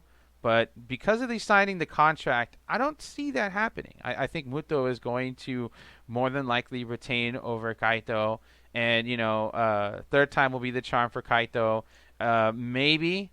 But I could see Nakajima also getting into a program with Muto and maybe being the one to win the title off of him. But the thing I want to stress, though, is that Go losing the title, I really hate to say it, he might not recover from this. Like, some could argue, that's premature, or, losing to Muto is not so bad. Well, it wouldn't be losing to Muto being so bad if this was in 2010, but we're in 2021. It's 11 years after that, after his last real, prime era, if you will. And so, to me, this was a waste. This was a waste of a push on making Go the Mr. I Am Noah. This isn't Muto that we're trying to push and illustrate as the guy who is Noah. It's Go. And so I've talked to some people on some parallels about, wrestlers and different organizations that, they just lose the title to an older wrestler that just does not have it. We could say that Muto does still have it, but the thing is again, we're talking about shortening the length and the lifespan of his knees, which, is only a moonsault away from essentially being, a paralyzed, or having just no knees. What's like you said, no knees, right? And so, that's just it, is he might get inclined to try to do another moonsault, and if he pops it wrong, well, then guess what? The whole house of cards comes tumbling down, and I think that was a very unwise move for Noah to go and do. But the good thing is that we're able to have a friendly discourse about this controversial decision, because it is very controversial, right? Because, as much as we try to talk great about All Japan, and we love All Japan, obviously, that's what the podcast is for. We don't mean to demean or put down other wrestling organizations. That's not our focus, right? Our focus is to talk about All Japan related stuff. And clearly, we would be saying this if he was Triple Crown champion again. We'd be saying this no matter where it happened. Oh yes, no, I agree with that. Yeah.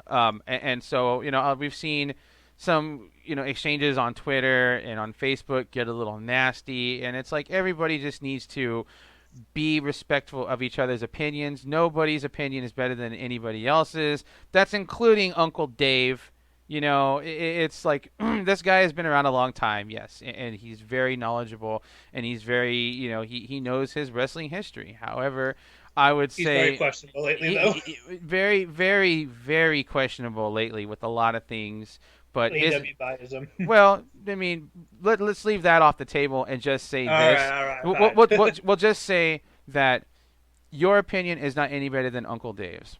It's as simple as that. Your opinion is not better than ours. Our opinion is not better than yours. Everybody's opinion matters, 1 and 2. Nobody's is any better than anybody else's. How you feel is how you feel, and that should be the most important thing. His expression should be the end game of things like social media, without getting a whole bunch of backlash, malicious comments, and people just being nasty, because that sets us back. That sets back right. English speaking communities of fans of Japanese pro wrestling, and I'm sure on the other side of that there's Japanese fans that are on Japanese social media, and they kind of feel the same back and forth kind of thing. But it's being respectful, and it's just being thoughtful. Common decency is not dead.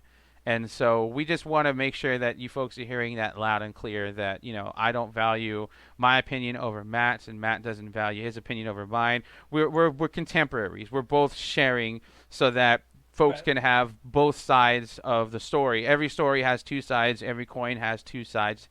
And so that's the thing that we want to stress when we, discuss these things, because it's always good to have a strong, passionate, healthy discourse about controversial issues. But when it kind of gets to a boiling point is when you want to pull back, because it's so easy for people to just take it too far, and then it's not fun anymore. Then people are not having a good time, and that's where the whole point is lost. So we hope you folks are getting that point across, and we love doing the podcast. We'd love to hear from you and hear your thoughts on what you think. Leave your replies and leave your responses on the podcast episode when we list this up on YouTube, or if you're on the Facebook group. If you want to check us out, it's facebook.com/All Japan Worldwide Fan Group, and as well as on Twitter at AJPW Worldwide.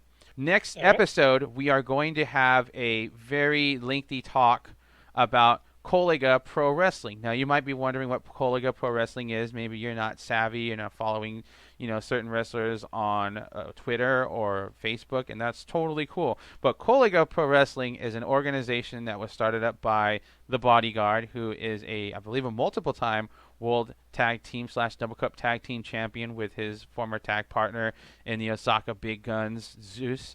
And Bodyguard decided to open up his own wrestling promotion. They run shows, multiple shows on the weekly that you can view on YouTube. They use a fair bit of talent that All Japan does use, lands in wrestlers such as Dyoji Sai, Sodai Moniji, and also use strong heart wrestlers like Linda Man, and I believe Seema is going to start working with them very soon as well. Seahawk had a couple matches too. We will get on the line with us Isaac, Izzac, who has done a fantastic job on Twitter covering and explaining the whole founding and creation of Kolega Pro Wrestling and what they've been up to from soup to nuts.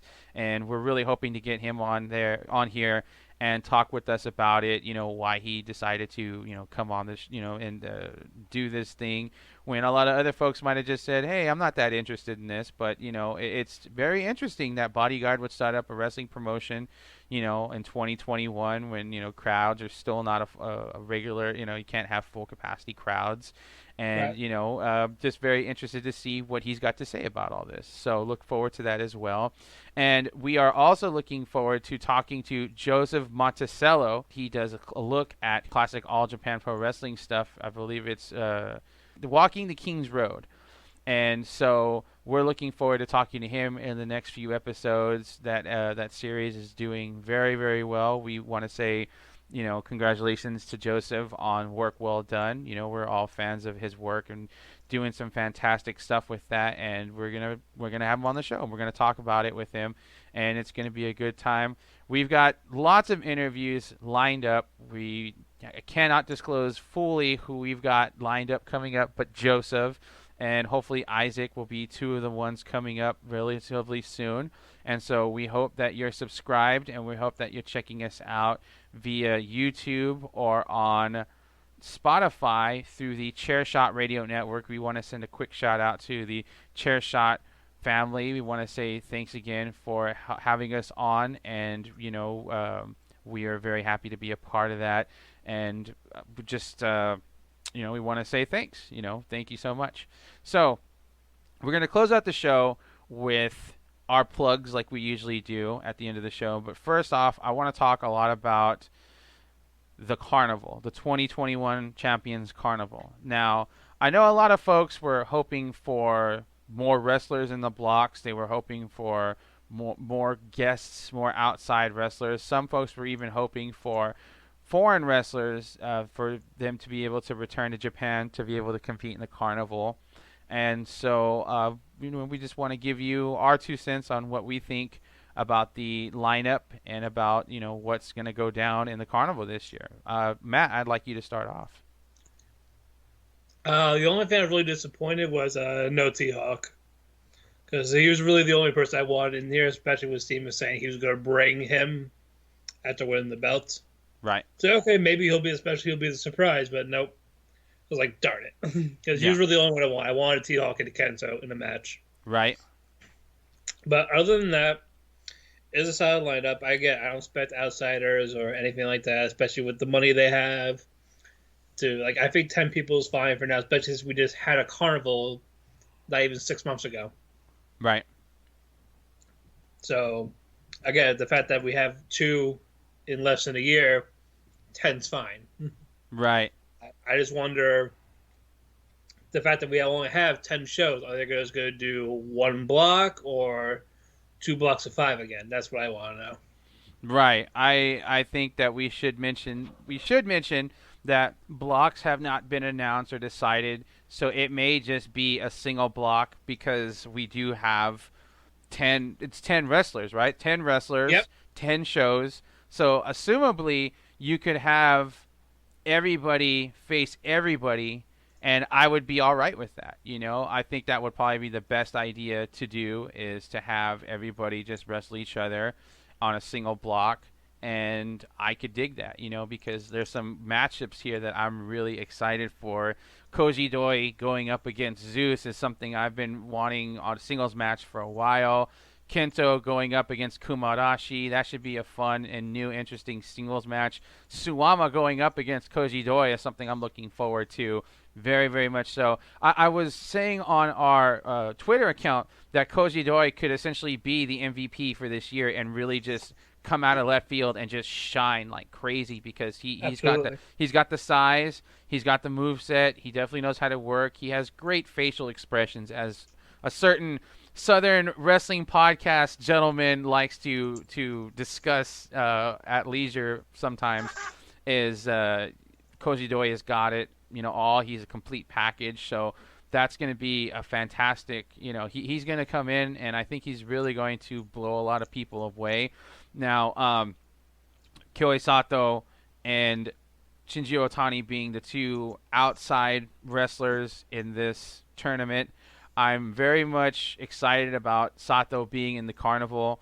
I was excited once I heard Sato was going to start competing more in All Japan, because I figured he would be in the Carnival, and it just makes a lot of sense, because Sato is, I would say his style fits in best with modern All Japan, probably best out of, let's say, any other of his options, that right. looked, best for him. So I'm very excited for Sato's participation. And Otani has some history with All Japan. Some years back, he competed in a tournament for the vacant Triple Crown heavyweight title, and he also competed in Real World Tag League. And we just discussed this with Taiokeya, in the league where him and Kojima won the tag belts. Is they had to beat Shinji Otani and Masato Tanaka when they were like on point, when they were in peak form. And so Otani returning for his first tournament in All Japan for a while. I'm pretty psyched about it. Otani can still really go at his age, and I think that's something that a lot of people are not discounting, because they still see Otani showing up here and there, and he still can put on fantastic shows. He put on fantastic matches. And so I'm really looking forward to him being a part of the Carnival.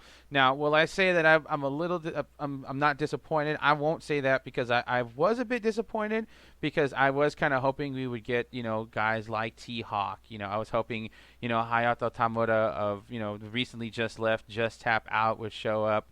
I was really hoping for, just a couple of more. I'm sorry? Jun Kasai? Jun Kasai, no, I can't say that. Come on. I can't say it, but I know some folks were saying that it could, is a pretty strong possibility, because he is a draw. Yeah, I could see that, but, it's still too small of a guy. I don't see it. But the thing is that money makes the world go round, and All Japan, admittedly, is doing the best with what they have in their piggy bank, so to speak. And it's a large part of why I think also, and I've talked with a few people about this in the know, covering Japanese pro wrestling, right, is that money has been a very instrumental part in Muto and Akiyama deciding to work with, their respective groups now, because Cyber Fight has a very big piggy bank, much bigger than All Japan's, and they broke their piggy banks to go and get Uncle June and to get Keiji Muto. And sometimes when it comes down to business, that's all that really matters, is the universal lubricant.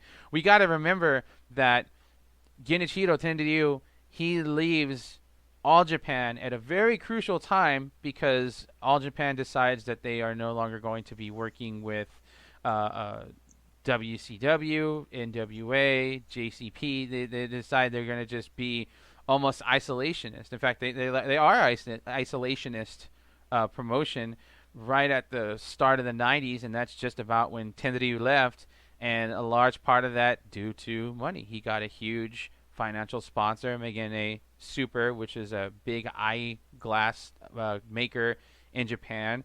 And, there's an expression, money talks, bullshit walks. And so if you got the money, you can make it happen. And so I think this is going to be a good Carnival, because I expect these wrestlers to all be at their top form. and we're going to see a lot of really interesting matches. We're going to see, Ashino going up against his former stablemates. Those are going to be some fiery matches you can bet your bottom dollar on. But you're also going to see guys, linking up that haven't got a chance to wrestle each other for a while. Sato and Ishikawa, they've mostly been teaming up with tag teams, but they're going to be in singles match with each other, and that should be a pretty good, fun time. I could see that happening between themselves. Suwama and Ishikawa is definitely a match that I will be wondering if that is going to be just a straight up brawl, because they clearly have some issues to work out because they were forced to break up their tag team. So I'm sure there's still some love between the two, especially with the fact that they're doing their the recruiting for I believe it's through Ice Ribbon, the Joshi project of Evolution. And so they're still working together on that, but they're no longer a tag team. But I would imagine that they've got some anger issues between themselves, and so it'll be very interesting to see how that plays out. It might just be, they might shake hands and, make it a clean match. It might get kind of dirty, I would venture a guess to say whoever will win the carnival probably will be the person to dethrone Suwama. So don't be surprised if that winds up being. I said that last time and it didn't happen. It's entirely possible. There's a lot of good candidates out there, right? Zeus, Koji Doi, just to kind of freshen it up, and then you got a possibility that Doi loses to Suwama, but Zeus could win back-to-back 2 in a row and then get the Triple Crown back finally. It could totally happen. Jake Lee is honestly the one who is looking like the odds-on favorite right now, just because all this moving and shaking, and he is the prime player to get in position now. He's got the ball rolling on his side in the momentum, and he didn't lose any matches in this last couple of tours. So we got to think about that. Is sometimes it's the logic is in the booking. You got to look at it, and I've complimented it before. We talked about it the other day, was that Yoshitatsu probably should have challenged for the Triple Crown before Shotaro in January. Right, so we're not going to say that All Japan booking is flawless or that it's always going to be logical, but for the most part, All Japan's booking is fairly consistent, fairly sound. You won't see too much coming out of left field, and I generally prefer that. I think it's pretty good to have it like that, because it is a shade of Baba style booking. Back in the day, All Japan, classic style All Japan. You knew what you were going to get if you just paid attention to the booking and you looked at the pecking order.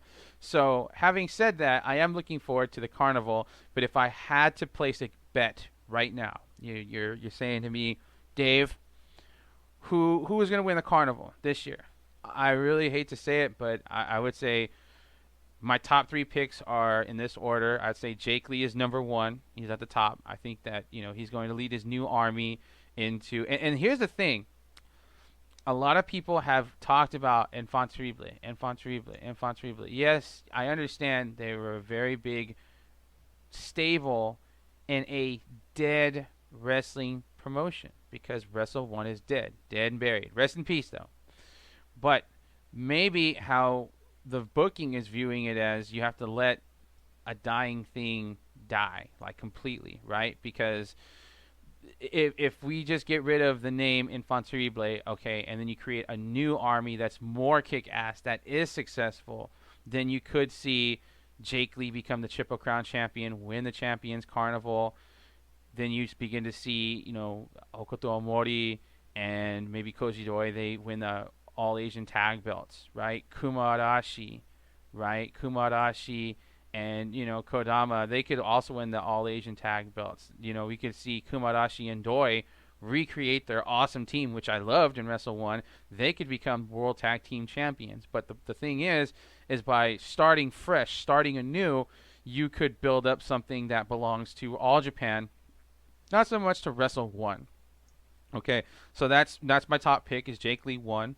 2 is Zeus. I would say Zeus is up there as a pick, because as much as this new unit with Enfant Terrible, it would be very interesting to have Jake lead and take the lead by becoming the Triple Crown champion, by winning the Carnival. Purple Haze has to stay relevant in the All Japan overall picture because they are still a somewhat successful organization, stable.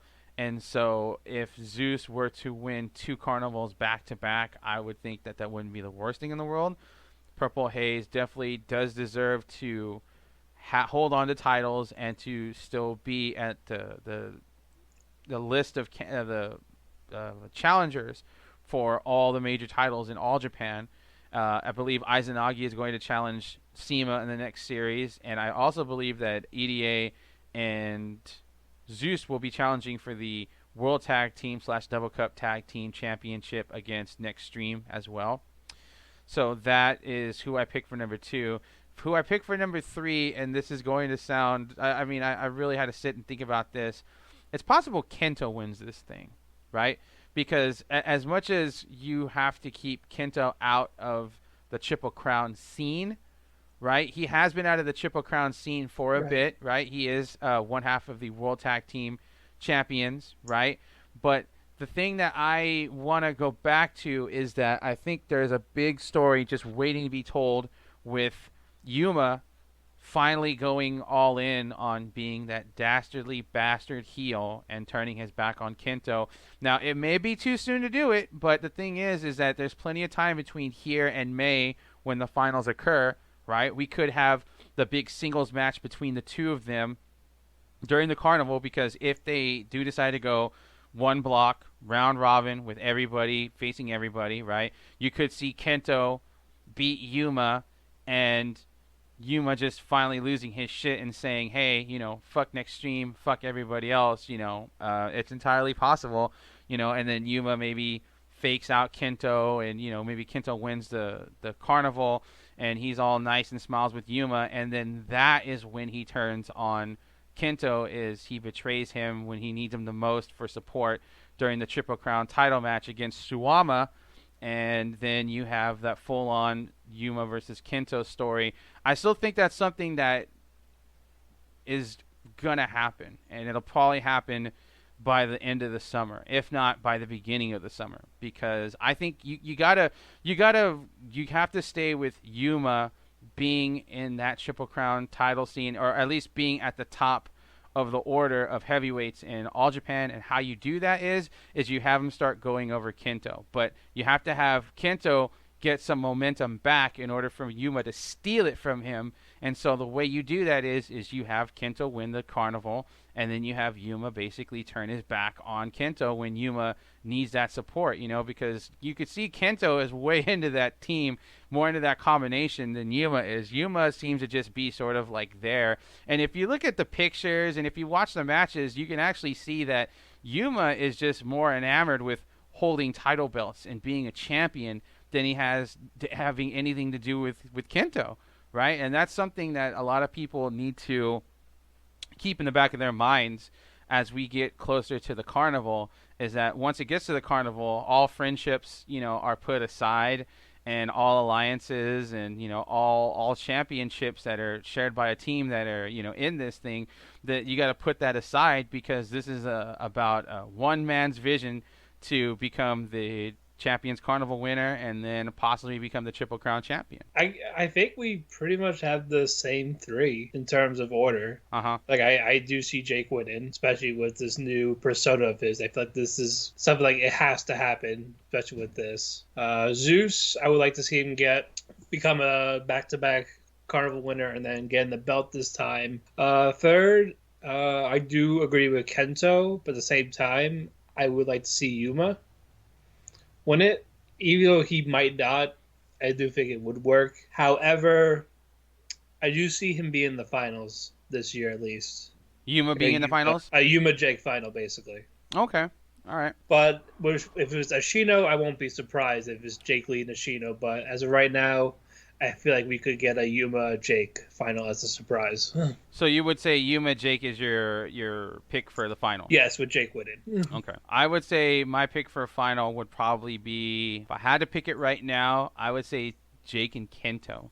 Because obviously, Kento owes Jake a receipt for losing for beating him, like 5 times. yeah, like 5 times. And so I think now is the time you got to give it back to Jake, right? And so Jake and Kento are probably my pick for the finals, with Jake winning. Right. Okay. All right. So we're more or less the same. Yeah. But with what we got, I think this is a good one. I think the MVP will be Koji Doi.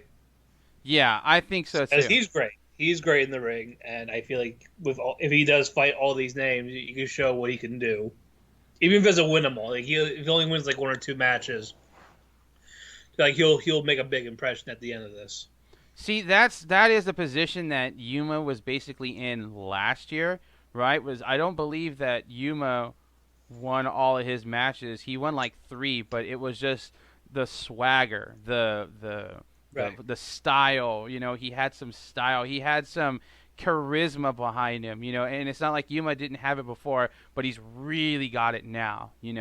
And so I think that yes, I did say Koji Doi would be my MVP. But I wouldn't be surprised if somebody else kind of on the cusp, makes it their carnival, Kumarashi, he lost a fair bit last year, and I can actually see him possibly being also another dark horse in this thing. Now, dark horse in the sense that he's really going to wow people, because he definitely showed that in Wrestle 1. He definitely showed that he had more dimension to him than just being your run-of-the-mill ex-sumo wrestler that becomes a pro wrestler. He's got a lot of mobility. He's got a lot of charisma. So I could also see him being somebody that he would just come in there and be somebody that you would talk about in the carnival after the carnival is done and saying he had some of the best matches he's ever had this year. I do agree with you that, not having guys like Tatsu or Kasai in there is a great thing, because it's almost like you're trimming the fat, right? You're trimming the fat from what could be like one of the best carnivals in recent years, right? Because with this lineup, it definitely looks like it could be, right? And so, again, I'm very much looking forward to it. To me, it's the most wonderful time of the year. The carnival is always the most wonderful time of the year. Yes, we could have, really stood to have some more outsiders. Sugiura would have been great. Okabayashi was somebody that I really wanted to have as well in this, or maybe Hashimoto, right, would have been good to have, right? But things as they are, I'm pleased with the carnival. I was a little disappointed. Yes, we didn't get more wrestlers, but as I was saying, it may just be that trimming the fat is a better way to go with the carnival, because at least it's 80% focused on guys who are relevant to the All Japan product, right? And so until they get more guys, until they get more guys, true. But the thing I want to stress is that you have so much talent that is just All Japan, regulars, right? That you can build off of things, going down into the finals, somebody screwing somebody from getting into like the finals, you could have like Kumarashi basically becoming the new rival of Kento or Shuji Ishikawa or somebody like that, right? And you've got these storylines beginning to build, and they can work themselves out during the summer, and it doesn't necessarily have to be about titles. It doesn't necessarily have to be about faction wars. It's just these two guys just have a strong disdain for each other and just let that program go. I think that could be a very big and a very wise move for All Japan, trimming the fat, like we said. So we want to thank you folks for joining us for another episode of SUWAMA'S Station. We want to send a shout out to Pudo Love and Cage Match. We want to send a shout out to Striga and all the folks that work on both of those projects. Y'all do the Lord's work. We want to send a big shout out to Chairshot Radio Network. We are a part of the Chairshot Radio Network. We are very glad to be on their Spotify channel, and we hope that you're subscribed if you are a Spotify listener on there. We want to make sure that you are subscribed to the All Japan Worldwide Fan Group YouTube channel, because we are in the middle of uploading our goodies, our individual interviews. We just uploaded the entire interview with Taiyo Kea. We are going to upload our next entire interview with Francesco Akira, apart from this episode as well. We're going to also upload our interviews with Roy Lucier. We're going to upload our interview with Brett, aka Bahu. We're going to upload our interview with Fumi Saito, which a lot of you seem to love, and we are very, very, very excited to have him back on when we can have him back on. And we hope that you are checking us out on Twitter at AJPW Worldwide, as well as our Facebook group, facebook.com/All Japan Worldwide Fan Group. And if you just so happen to love English commentary, or you gotta have your English commentary for your Japanese pro wrestling experience, specifically All Japan, we have you covered. We are doing one show a month right now for All Japan. We just did our English commentary for the 124 show. You can find that on our YouTube channel. We will also be doing the tour ending show for this past series on our YouTube channel. Just keep your eyes peeled for that as well. And finally, we want to send a big shout out to all of you listeners and people who have been following us since day one, since we were Uncle June's Junction. And we we just managed to hit our 110th subscriber to our YouTube channel, and that was a very big accomplishment for us, and we really hope to get those numbers, reaching ever higher, because we're all about promoting the All Japan love, for past, present, and future All Japan stuff. We want to be your main source for that, and so we want to say thank you. We couldn't do it without you folks. Matt, what are you working on with Chairshot these days? Well, I obviously took a break due to family matters, but I am looking to come back for the carnival, actually, and I'll be doing it myself this time around again, like last year. So be on the lookout for that when it happens. I might do a preview with my top 3 predictions, and then, we'll get that ball rolling and get the carnival started. Awesome. So look out for Matt's coverage of the Champions Carnival on Chairshot. They, of course, also cover all sorts of other wrestling promotions inside of Japan and outside of Japan. We hope that you are checking them out and showing them some love too. And we really hope that you will be back next month for our newest episode. We'll have lots of good stuff then, just like we have lots of good stuff now. This is Dave and Matt. We are saying Blue Justice. Take care, folks. Have a good one. Bye-bye.